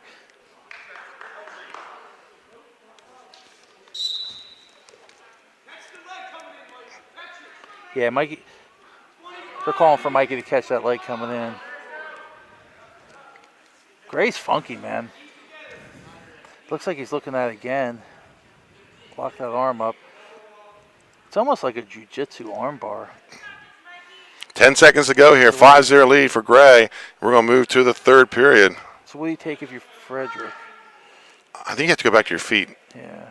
Throw the kitchen sink at him, which he has no problem doing. So, folks, here it is. We do have a winner. But here's the answer to the trivia question. There's no way they got it that fast. Somebody got it. No way. As teammates, they won individual state titles together twice. Then later won team dual state championships as coaches. They're in the gym tonight. It's Mike Welch and Jordan Ciani.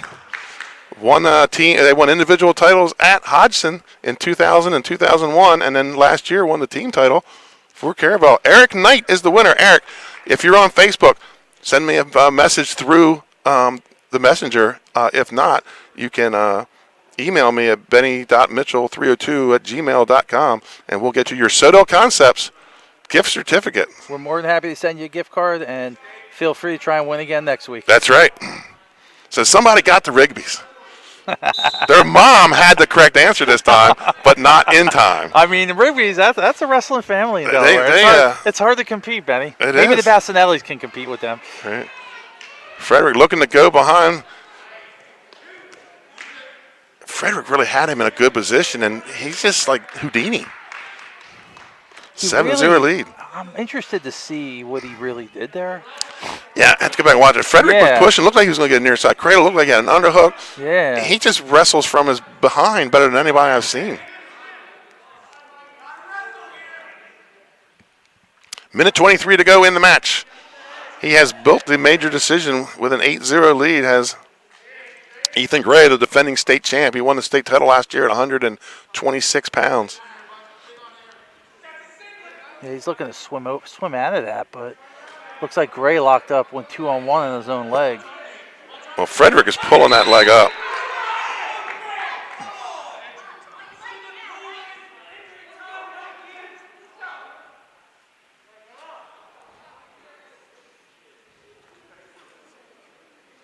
And that's going to be a warning on the Caravel bench.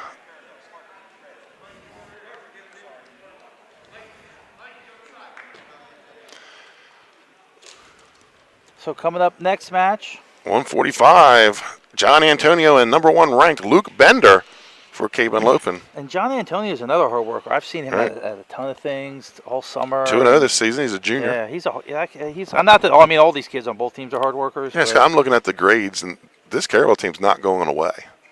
It looks like Nah. Gray and Stradley are the only seniors. I mean, when you have an 8th grader Right. and a 9th grader, and I mean, you had 2 Caravel kids, the Poor Cousins, won state titles. One was a freshman, one was a sophomore. Right. I mean, actually, they both won as freshmen because he's a junior. He's a sophomore this year. So I mean, they're young, and you know, they'll probably attract some more kids too. Right, You know what I right. mean? As time goes on. So That was no legal position. That was a caution. Had that near side knee down. Underway with a minute to go in the third period. 8-0 lead for Ethan Gray against Mikey Frederick. And Mikey Frederick, he's going to look to throw here. That's just his style. And how does he get out of that fireman's carry? I don't know, man. I mean, if you get fireman carried that deep to your back Right. and wiggle out of it, that's pretty good. And he's going right to the funk. That's pretty. See, he's in danger there. Mm-hmm. 31 seconds to go. 8-1 lead for Ethan Gray. So that's almost that.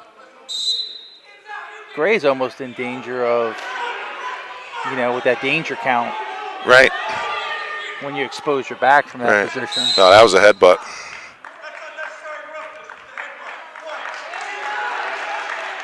And that's going to put it back into the major. And now on recovery time with 22 seconds to go.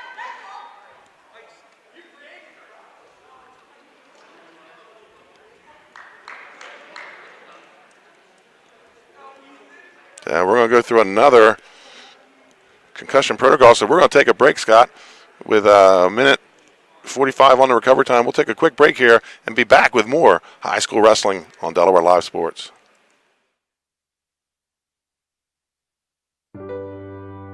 It's a challenging market. You're well aware of that. Edward Jones is too, which is why we're here. Ready to listen and ready to help you find opportunity. Something we've been doing since 1922 in good markets and bad. So, let's talk. Edward Jones, it's time for investing to feel individual.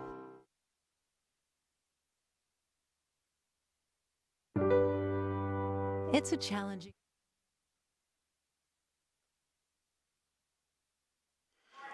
And welcome back. And Gray recovers from the recovery time. 20 seconds to go here in the match. And there, Fred, you're locking up the over-under. And it's going to get a takedown late. 10 seconds to go.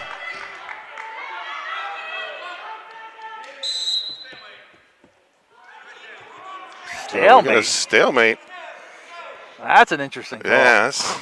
4 seconds to go here. 9-3 lead. What? I was thinking more of it not working up. And an escape by Gray. And going to get a takedown at the buzzer, and they collide again. I'm not sure what I just saw. So I'm getting tweeted some answers here. They're making, they're saying L.A. Collier and Dave Williams. Do I need clarification on that? Did they win in the same year? Were they on the same team? These are all questions our fans want to know, Benny. There you go. These are all questions we're interested Well, in. our answer was what we have here tonight. So Hey, Benny, we got plenty of gift cards. Come on, we got gift cards. I'll have to research that one. That must be Jason Bastianelli. I don't reveal my sources. Okay. So we're going to move to after. For the record, I would just give him a gift card whether it was right or not. Right. So Gray, looks like they collided heads a second time, but he gets the takedown on that one. Gray's going to win the match. And Caravel's going to go up 26-6 as we move to 145.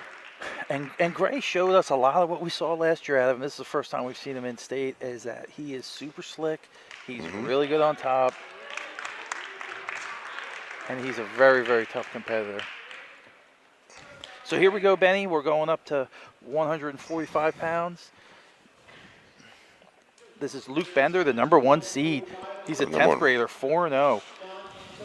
And when I say #1 seed, #1 rank on the Delaware Live Sports. That's it. And if you disagree with any of these rankings, please go on Delaware Live Facebook page. Enough have done that already. And voice your opinions one way or the other. We're always willing to hear these things. Out of bounds. Bender going right after Antonio, takes him to the edge, unable to score. Yeah, and John Antonio is an 11th grader, 2-0. He was a state qualifier last year. And he's looking to knock off the #1 wrestler in the state of Delaware, Luke Bender. And on the edge, out of bounds, no takedown. Antonio almost getting the takedown defensively.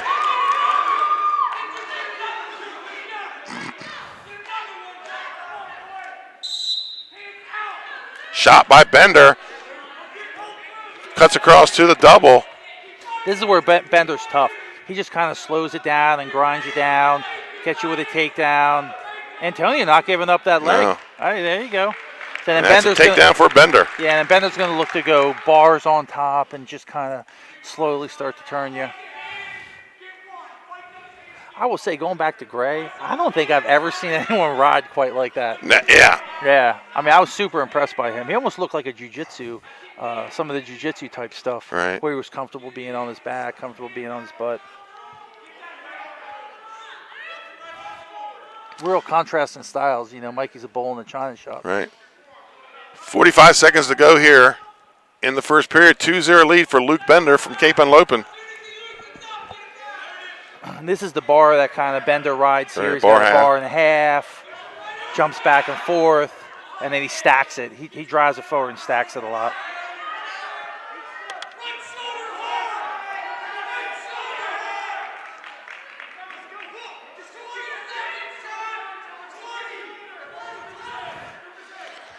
$17 seconds to go here in the period. Benny, the gift card requests are coming in hot and heavy now. Right. We got them, man. We got them to give. We're going to start sending them out. Don't let Aunt Laura hear about it, though. She's not at home. She's here taking pictures. Oh, turns him right at the buzzer. We're going to go to the second period with a 2-0 lead for Luke Bender. But like you said, Antonio didn't back away. He almost scored a couple times with the defense. And let me tell you, if you're not backing away from Ethan Gray riding you in practice in groups of 3, you're not backing away from many people. You're right. Yeah, you're not or Luke Poor, or Alex Poor, excuse me. Yeah, you're not backing away, you know. You know, and there is another really good top-ranked defending state champ wrestler that Caravel, you know, has. Hopefully is back here soon. You know, Delaware's too small of a state not to have our best wrestlers out on the mat. So, at the end of the night, folks, we will have the hammer of the night, brought to you by the Henlopen Hammers Wrestling Club. It'll be our outstanding wrestler. We almost had to go to 3 of them on Saturday. We narrowed it down to 2. But wait, do they get gift cards? No, they don't get gift cards. Okay. That would give as many away as those as you want. Right. That would be as that's illegal. Yeah. That's a recruiting violation. Yeah, recruiting violation. Endanger their amateur status. On our feet, 2-0, and he looks like he's trying to throw a leg in off of that overhook. Yeah, I think he goes overhook and then tries to jump to throw the leg over to the other side. And then I actually think he might have did the knee pick with the claw. Oh, it gets called on that one. Bender throws him to his back. Bender's one of those kids, his hips are too good for that, and he doesn't push in. So he's not the best candidate for that. For a lat drop, no. For a lat drop, yeah. And we're going to go out of bounds. 2 back points. Bender takes a 6-0 lead. I met this kid when he first came down. came down from the Wilkes-Barre area, Poconoke area, Yeah. and wrestled with the Hammers for a while. And what I did find out about him is he likes baseball a lot better, and pretty good baseball player. Yeah, I mean, he's, a lot of wrestlers are multi-sport athletes, and they can play all different kinds of stuff. And, I tell you what he likes to do, sharkfish. Okay. That's what he really likes to do. He's in the right place. Yeah, a lot of shark fishermen on this team. So a minute 19 to go here in the second period at 145 pounds. 6-0 lead for number 1 ranked Luke Bender. And the Bucks lead the dual meet 26-6. Yeah, and there really haven't been many upsets today, maybe a couple extra points. And we said before, if Cape Henlopen wants to win this match, they're going to have to knock off a couple, well, at least one state champ. Right. Maybe two. Maybe two, yeah. So. And Caravel has 2 more in the waiting to wrestle here with Alex Poore at 152 and Danny Stradley at 195. Yeah, and if you're going to get a barn burner, you would have had to have a couple upsets here or there, And it's funny, like matchups make the duel, and Caravel might match up differently against some other people. Sure. But we're going to have to take a look at how they match up with Sally's. I'm not sure. We were going to match them up when we were going to do the Caravel Sally's match, but now we're going to have to look at it again. Now we have some new information to feed into the Delaware Live algorithm machine. That's top dollar. Bender baby. with that bar, and he is tough with this thing. This bar is once he gets that bar, he's scoring. The question is how many and if it's a pin. Right. Wow. How does Antonio? He turns in to get out of it.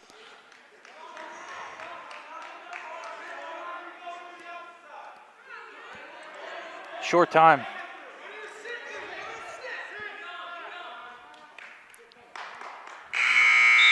So we'll take this to the third period. And that's 3 back for Bender. So he goes up 9-0. Yeah, Scott, real quick, I'm going to see if I can get a Slazanum Sussex Central score. That's the big match going on upstate. And with 2 matches left, Slazanum leads Sussex Central 34-21. In the battle of number 1 versus number 2 at 182 pounds, Josh Negron beats Max Agresti 5-2. So Negron's a grinder. I mean, he's a kid that's not going to put up a ton of points. I mean, for him, a 5-2 might be kind of a blowout, to be honest with you. Right.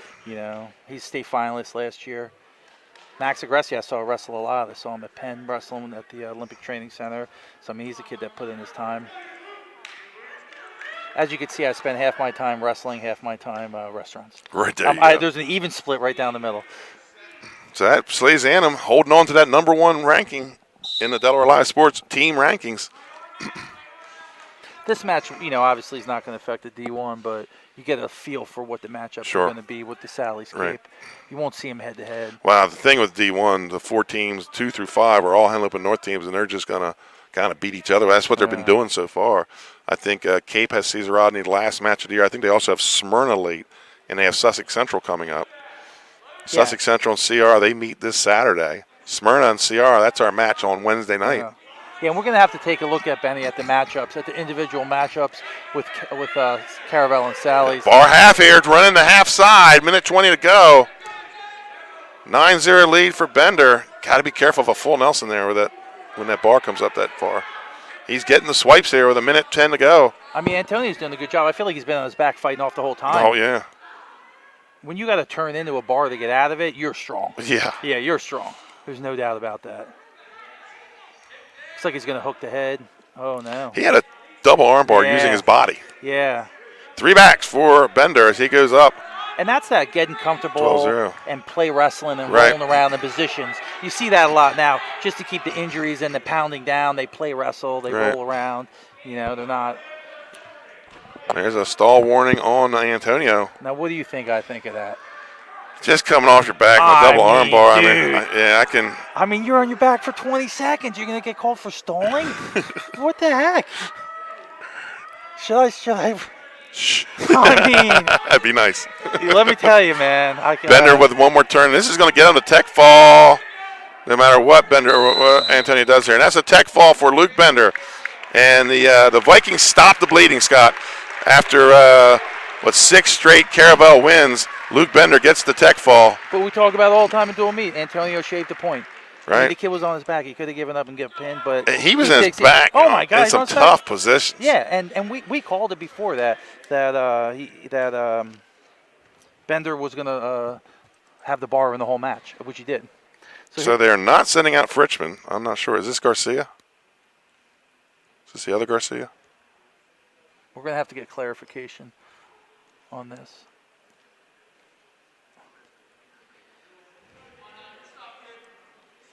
This might be the other Garcia. I'm not sure. I'm not sure. Who. Sometimes they'll call Here, this they're like making an announcement.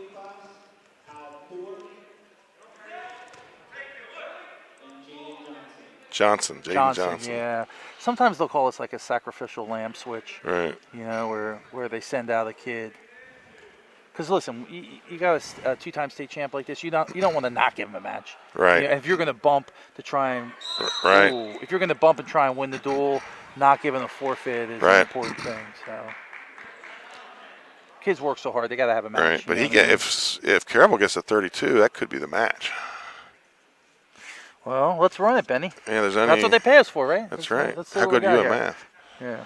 There's 1, 2, 3, 4, 5 matches left. And Poor goes right to the cradle. So Cape could get the 35 if they pinned out. 2 back. 7. 41. They got 11. Yeah, but I'm saying Poor gets a pin here. Oh, There's yeah, only 4 matches left. That's 24. So they could get the 35. There's that Jason off foot sweep when you're going away.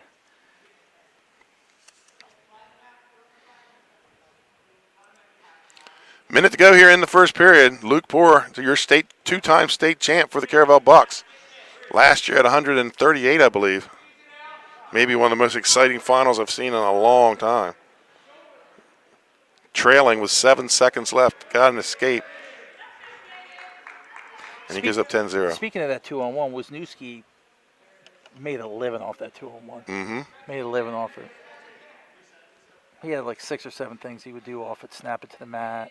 And then the duck under in the final minute. Oh, that Poor did? Yeah. That was a great duck under. He did a forward roll, then it went to overtime. Hit him and with then a he duck. hit a duck. I think it was to the left side. Yeah, it was, and can't remember. It may have been a no-touch duck. I mean, he just may have just like.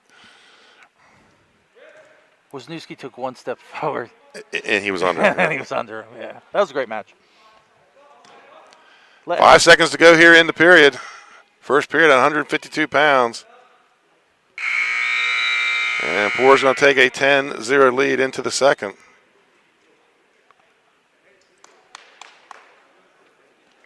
So it looks like we're going to see Fritchman at 60. And he'll go up. I'm not sure who they'll send out because they didn't bump up. They didn't bump up at 13, and they didn't bump up at 52. At 38. I think they weighed in 2 at 52. Cape did. No. Caravel had a second guy. Oh, okay. Who's over there warming up. And then they'll probably bump Kammerer to 170. Right. Durant. So here we go, 2 minutes on the clock. Second period about to get underway.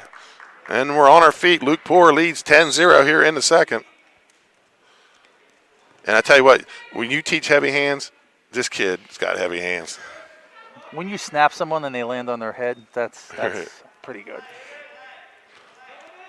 Gives the free release and goes right back. And potentially dangerous. He has a half. Gets the takedown. Goes up 14-1. 14-2 lead for Poor.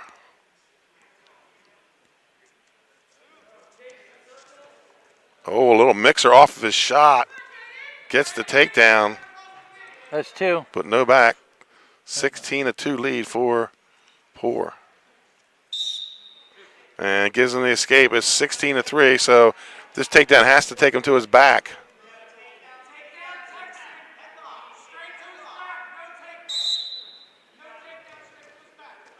So snaps him into a front head.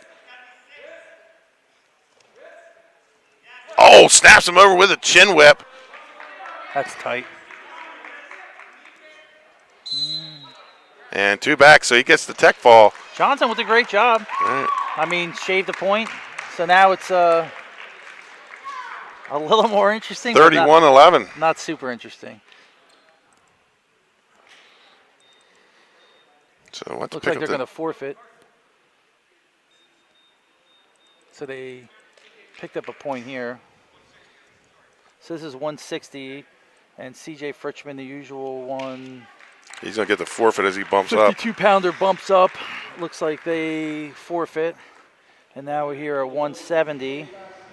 This will be Matt Duarte Matt Duarte is number 3, Delaware Live ranked at 170 at 170, 6th in the state last year. He's 1-1. versus Carson Kammerer, who's ranked number 6 at 160. He's 6th at 160. Well, nobody's come out yet. And here comes Kammerer. Yeah, and looks like he was 6th last year at 138. He's an 11th grader and 4-0. And he's going to bump up a weight here. There's a little contrast in body styles.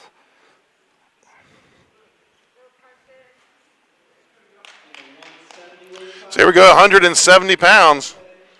Kammerer and Duarte, both ranked, but at different weight classes. Yeah. Kammerer is a junior class president, which we mentioned on every. That's right. He ran a very strong virtual campaign, Benny. And when you talk about, you said contrast in body styles, and they got Carson tall and lanky, and Duarte looks like he has the key to the Caravel weight room. He looks like a linebacker. Right. Takedown for Duarte. 20 seconds into the match at 170. Kammerer having to bump up tonight. He did that and got a big win at William Penn, correct?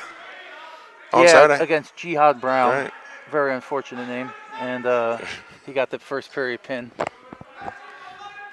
against Jihad Brown. Minute 20 to go here in the first period. 2-0 for Duarte.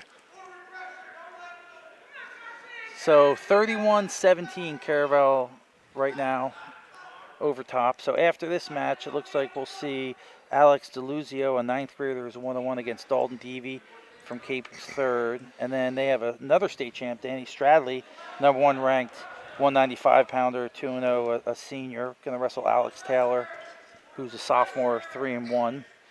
And then it looks like a 220, Jackson Hanlon, the 3rd ranked 220-pounder. Drumgo is going to wrestle Drumgo. So I guess I have to change the rank because Drumgo, I guess, is going to go. It looks like he may be the 220-pounder. Just going to use him back and forth in duels. 35 seconds to go here in the first period. 2-0 lead for Duarte. Yeah, these rankings aren't perfect, Benny. No. You know, I mean, we're doing God's work over Well, we don't there, have the tournaments this year to kind of gauge where everybody's going to be. We're just trying, you know. The algorithm just does its right. best. With It does what it can do. The information that you feed into it's the best you can That's do. right. I mean, there's Escape not really... for Kammerer here with 24 seconds left to go in the first period. And looked like he tended to throw it and drops down to the high crotch. That lat drop ain't going to work against... No, not this guy. Or not against this guy. He's deep in the crotch. Kammerer subbing up. He's on the ankle. He's going to look to reverse. Trying to step over. 5 seconds to go here in the period. He's going to have to face good chest down, and nothing going to happen there. Duarte, like a spider down there. He had that many limbs to lock up that leg. We're going to move to the second period at 170. 2-1 lead for Matt Duarte. Yeah. Coming up on Wednesday night, folks, it's the rivalry. The Caesar Rodney Riders and the Smyrna Eagles, and it's going to be weird this year because I've never been to a Caesar Rodney Smyrna match where there was less than 50 people in the gym, and it's going to happen on Wednesday night. Let me tell you, I've been there where it felt like the Thunderdome. Right. They were yelling for my blood, and I wasn't even on the mat. So we've seen some great matches, CR and Smyrna, and we're hoping this one delivers just like that too. Just going to deliver without fans. Man, that's fine. You know, every year is different, and we're looking forward to that match too. So we got a good match here, 2-1, Kammerer and Duarte. Kammerer ranks 6th at 160. He's got choices taken down. Duarte's 3rd at 170. And Kammerer's got down. We'll see if Duarte rides like So, Scott, talking about that CR Smyrna rivalry, I'm not sure my son was his sophomore or junior year. Referee by the name of Joe Tauber does the Big Tens, does the NCAA finals. He gets assigned the matches. He was living in Delaware here at the time. He told me the next day, he goes, look, when it was sold out at the JVs, I knew I had a match. Yeah. I mean, how great is it to have a guy that does the Big Ten do a match like that? And the NCAA championships. And the NCAA championship. He's not still doing matches down here, is he? No, he's moved to North Carolina. He does still do Big Ten. Yeah. No, he moved away. Moved to North Carolina. Escape for Cameron ties the match up at 2. Yeah, so 2-2 here. Looks like we'll see what kind of takedowns each of these guys. And these guys are wrestling, man. I mean, they're throwing. And look, this duel probably doesn't mean much. And, Right. And one kid's bumped up and one kid's not. But hey, if you're a wrestler, You get your 6 minutes. you're a wrestler, you get your 6 minutes, and you do what you could do in that 6 minutes against whatever opponent they put out there for you. Minute 7 to go here in the second period. All tied at 2-2. And he's going to look to fireman's carry. Can he get to the second leg? He gets across the hip, and that's going to be a takedown for Duarte on the edge. It looked like Cameron was going to be able to get that underhook. And I thought he had it for a Right, second, but- and then I was like, nah, Duarte's deep. Right. So- 46 seconds to go on the restart. Duarte up 4-2. He has had a hard time keeping Cameron down. Cameron with 2 escapes in this match. And that's aggravating when you get 2 takedowns, but you can't ride this tall, lanky guy, and he stays in the match. 43 seconds to go here in the second period.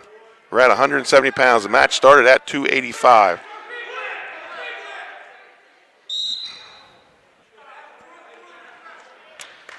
It looks like they go out of bounds. 34 seconds left.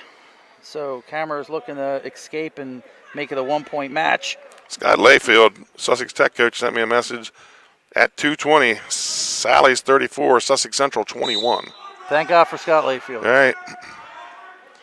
30 seconds to go here in the second period. 4-2 lead for Duarte. Cameron sits, turns, but Duarte follows the hips.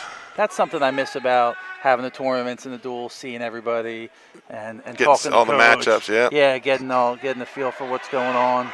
Cameron rises to his feet. Big lift by Duarte. Takes him back to the mat, and they go out of bounds with 11 seconds left in the period. Cameron probably needs a score here. Yeah, I think he needs to get one. I'm not sure who. I think Duarte has choice, correct? Yeah. I think Duarte's going to take neutral. I would. I would not get under arms and legs that long. No. But you never know. Like, Right. these kids don't scout each other, so they might not know Carson's strongest positions. Right. Now they're going to text you. Watch, Benny. Right. We just messed up the whole thing. Right. I'm going to get yelled at for that one. Yeah, so 11 seconds. And Duarte wants to ride this out and Yeah, he makes wants his to decision a little easier. Yeah, he wants to ice this period, and then I probably would take bottom. But if he doesn't ice it, it's a different situation.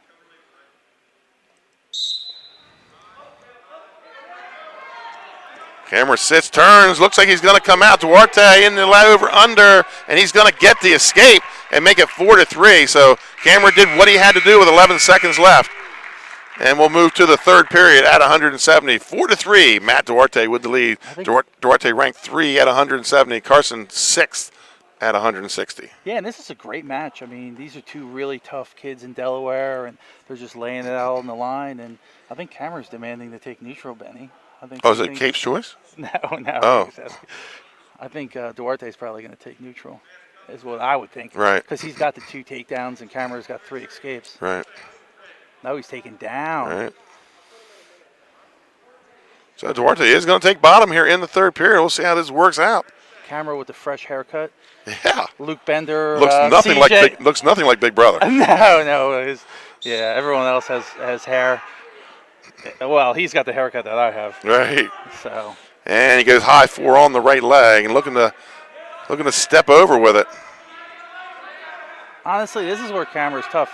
He's worked some with Mitch Clark, who is a college buddy of mine who knows how to ride legs. And Duarte, and he slides right up and out of it. Yeah. But Duarte is good because a lot of these guys at Caravel ride legs, so I would think he's been in them. He's been in them before, and he's not nervous about it. You know what I mean? Right. So potentially dangerous. And Scott, we've talked about this before. So what's in the mind of what did Mike Jordan just see there?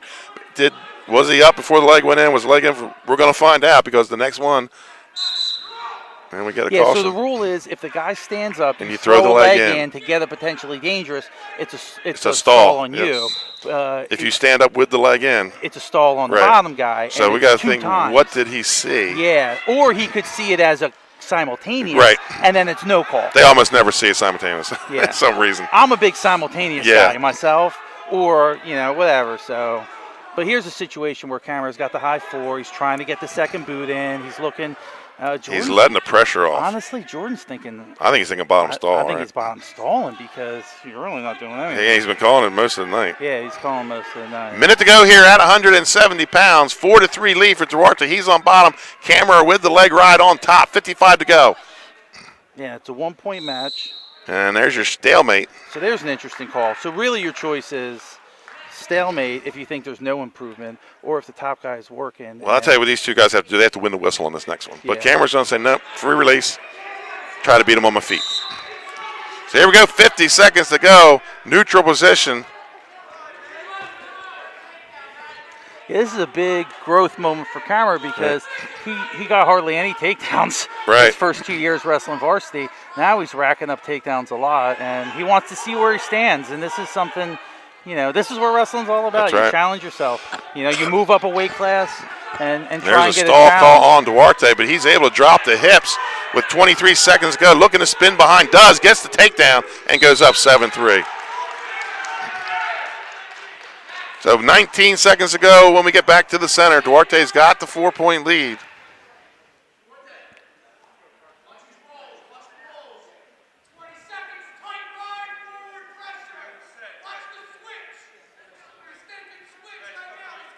That's 3-time state champ Jordan Ciani. You hear out of the corner. Watch the switch. I mean, he yelled 3 different things to watch. I mean, what are you going to watch? I was thinking the roll, the stand-up, or the I was switch? thinking switch just because of the long arms and legs. I mean, come on, man.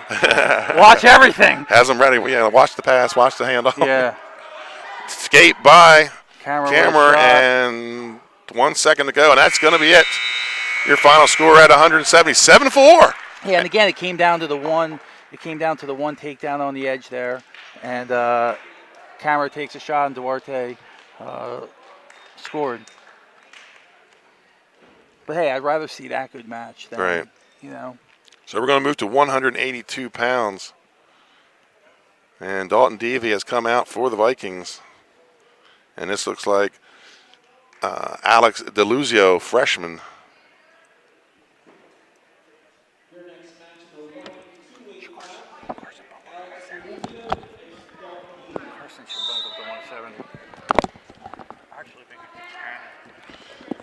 Takedown by Devey right to a low leg cradle.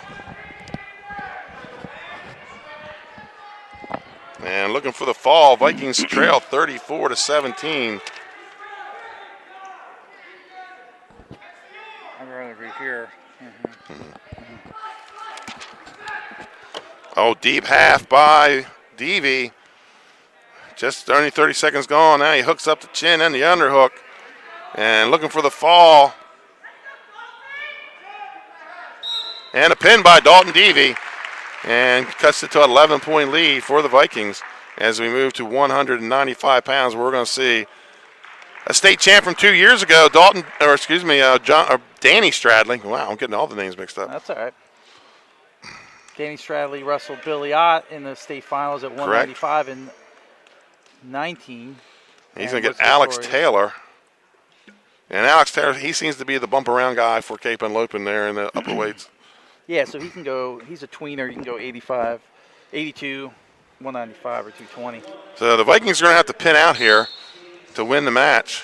And Stradley right to that underhook single leg that he's known for. And then Stradley last year wrestled Azim Bell, right? Correct, who's now at Ryder.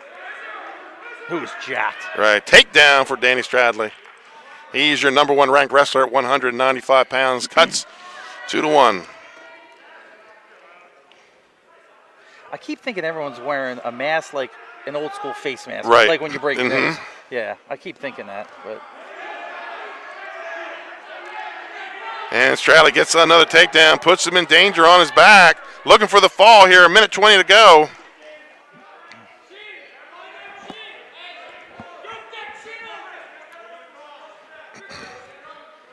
And 3 back for Danny Stradley. He goes up 7-1. Stradley looking to get back to the top of that podium.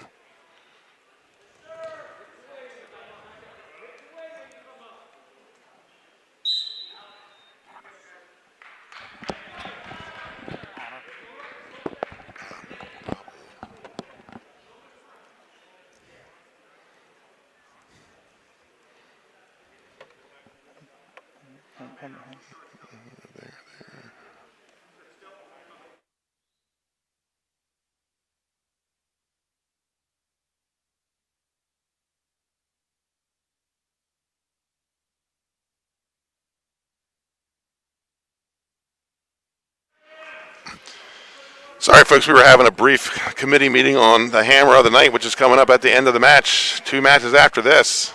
9-2 lead for Danny Stradley.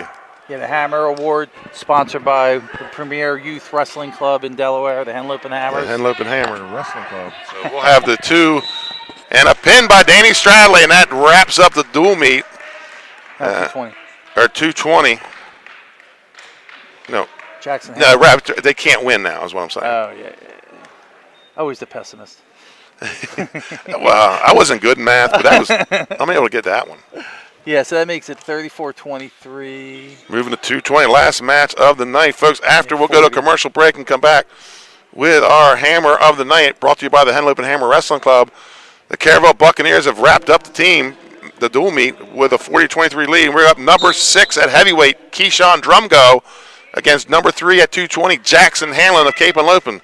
Drumgo, I watched this kid play football. What a football player he is. Has another year. He's only a junior. Yeah, and Jackson weighed in at 195, and he's bumping up to 220, and Drumgo's coming down from heavyweight to 220, so this is, again, a contrast in styles. Jackson's a slow-it-down kind of guy, chin whip. He likes to ride legs from top. So, I mean, he's definitely a tough kid.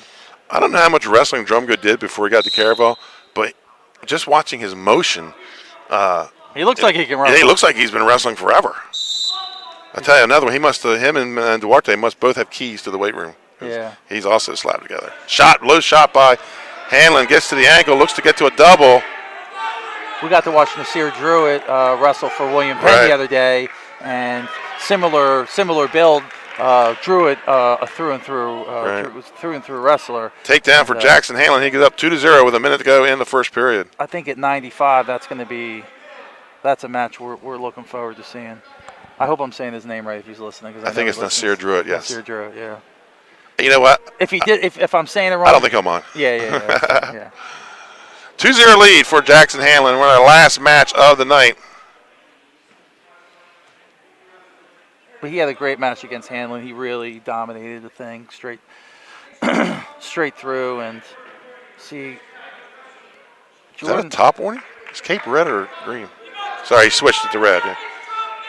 I'm still confused. If the guy has a power half on you, I'm not sure how that's stolen. Scott, I swear, 20, 30 years ago, I saw a guy on the bottom in a cradle got called for stalling. There was a lot of booze. He was stalling. Yeah. I mean, you're not wrong. Right. I mean, he was stalling. Now working that half Nelson over, gets him to his back. 3 seconds to go. Did he get 2 sweet? Yes, he did. He's holding 2. And a reversal. They're going to say no reversal. Just 2 backs. So we move to the second period. Jackson Hanlon with the 4-0 lead.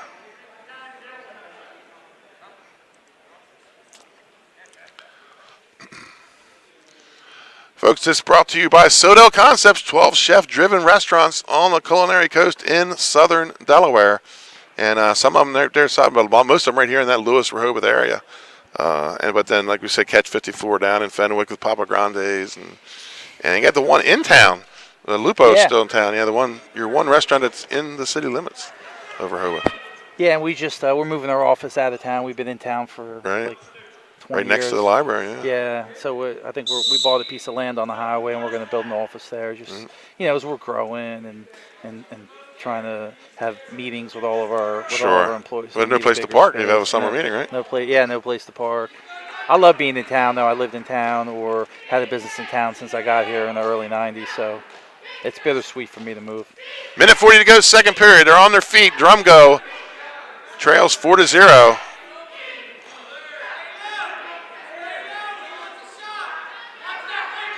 I'm assuming he started wrestling in high school, and I tell you, with it being a junior, great shot by Hanlon. Nice shot by Hanlon. Drumgo dropped the hips. Yeah, he's got so much growth ahead of him. He's got good balance. He keeps good position. In the upper weights, that's really part of the big part of the balance battle, is huge. Man. If you have good balance, you keep good position, and you listen to the coaches. Right. And you learn a couple moves. That's it. That's really all. Yeah, we're going to have a stalemate with 1:01 left to go here in the second period.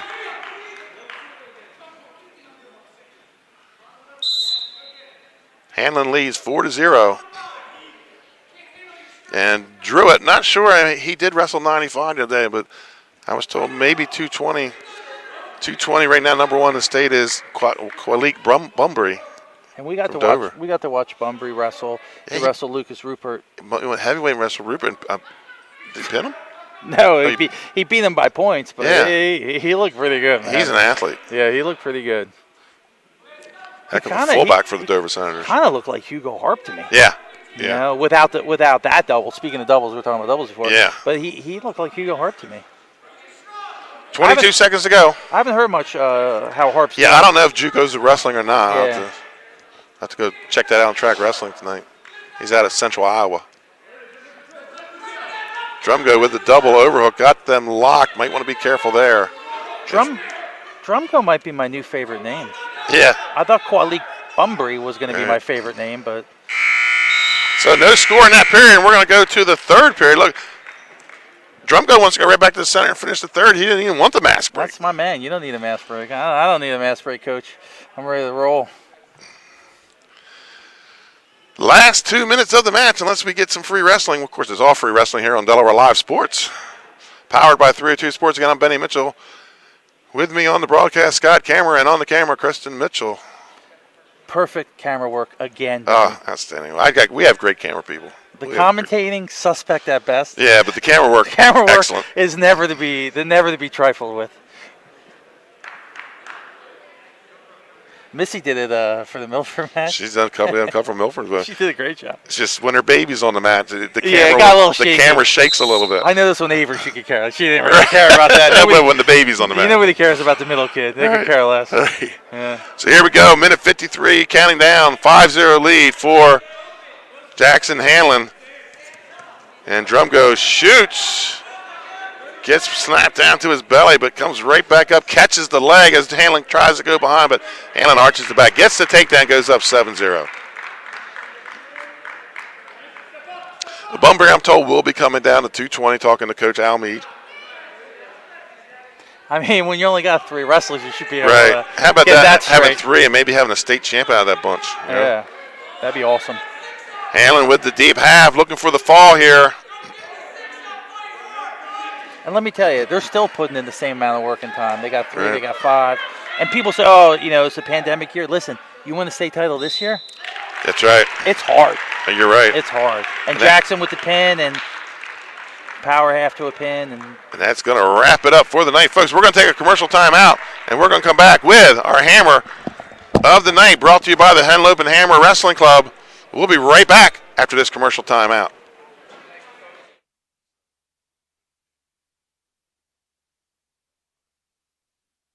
High Five Hospitality was founded in 2004 when 3 guys teamed up to introduce the Buffalo Wild Wings franchise concept to Delaware. They now operate 8 Buffalo Wild Wings, 6 locations throughout Delaware, and 2 locations in Maryland. B-Dubs has weekly and game day specials on their delicious food and beverages. Stop in one of their convenient locations today. The Stone Balloon Ale House features a unique blend of crafted food and an array of spirits, all flavored with a dash of nostalgia. Our culinary mantra is comfort food playfully reimagined, and we prepare seasonal favorites that strive to please the palate and resurface a memory. Limestone Barbecue, from our mouth-watering Texas-style brisket, fall-off-the-bone chicken, and St. Louis ribs. Southern-style sides, mac and cheese, baked beans, cornbread, sweet tea, and our homemade pickles. Be prepared as your bread will be your napkin. Yup, we are that kind of barbecue. Expectation. You'll have a tough time choosing between our exclusive dishes to help get you through the day. French toast, French crepes, Belgian waffles, and of course, our famous Eggs Benedict. High Five Hospitality's mission is to operate 5 brands that serve high-quality products with exceptional hospitality.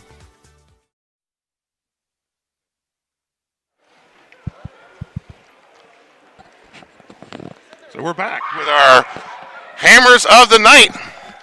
And they are 120 and 126 pounders. Luke Poor and Dylan Knight. So we'll start with you, Luke. You guys came down here. You took care of business. Your match got tough for you, but you needed the pin. You got the pin. Take us through your match individually. I was just ready to go. I've been training for the match all week, training for all the upcoming matches coming too. And I knew as soon as I stepped on the line, it was my time to go, and that I wasn't going to let this kid hold me back. So I just try to keep running up the points and just try to put him down as quick as I could. Right, so you get the technical fall. You're the defending state champ. You're 3-0 in the season.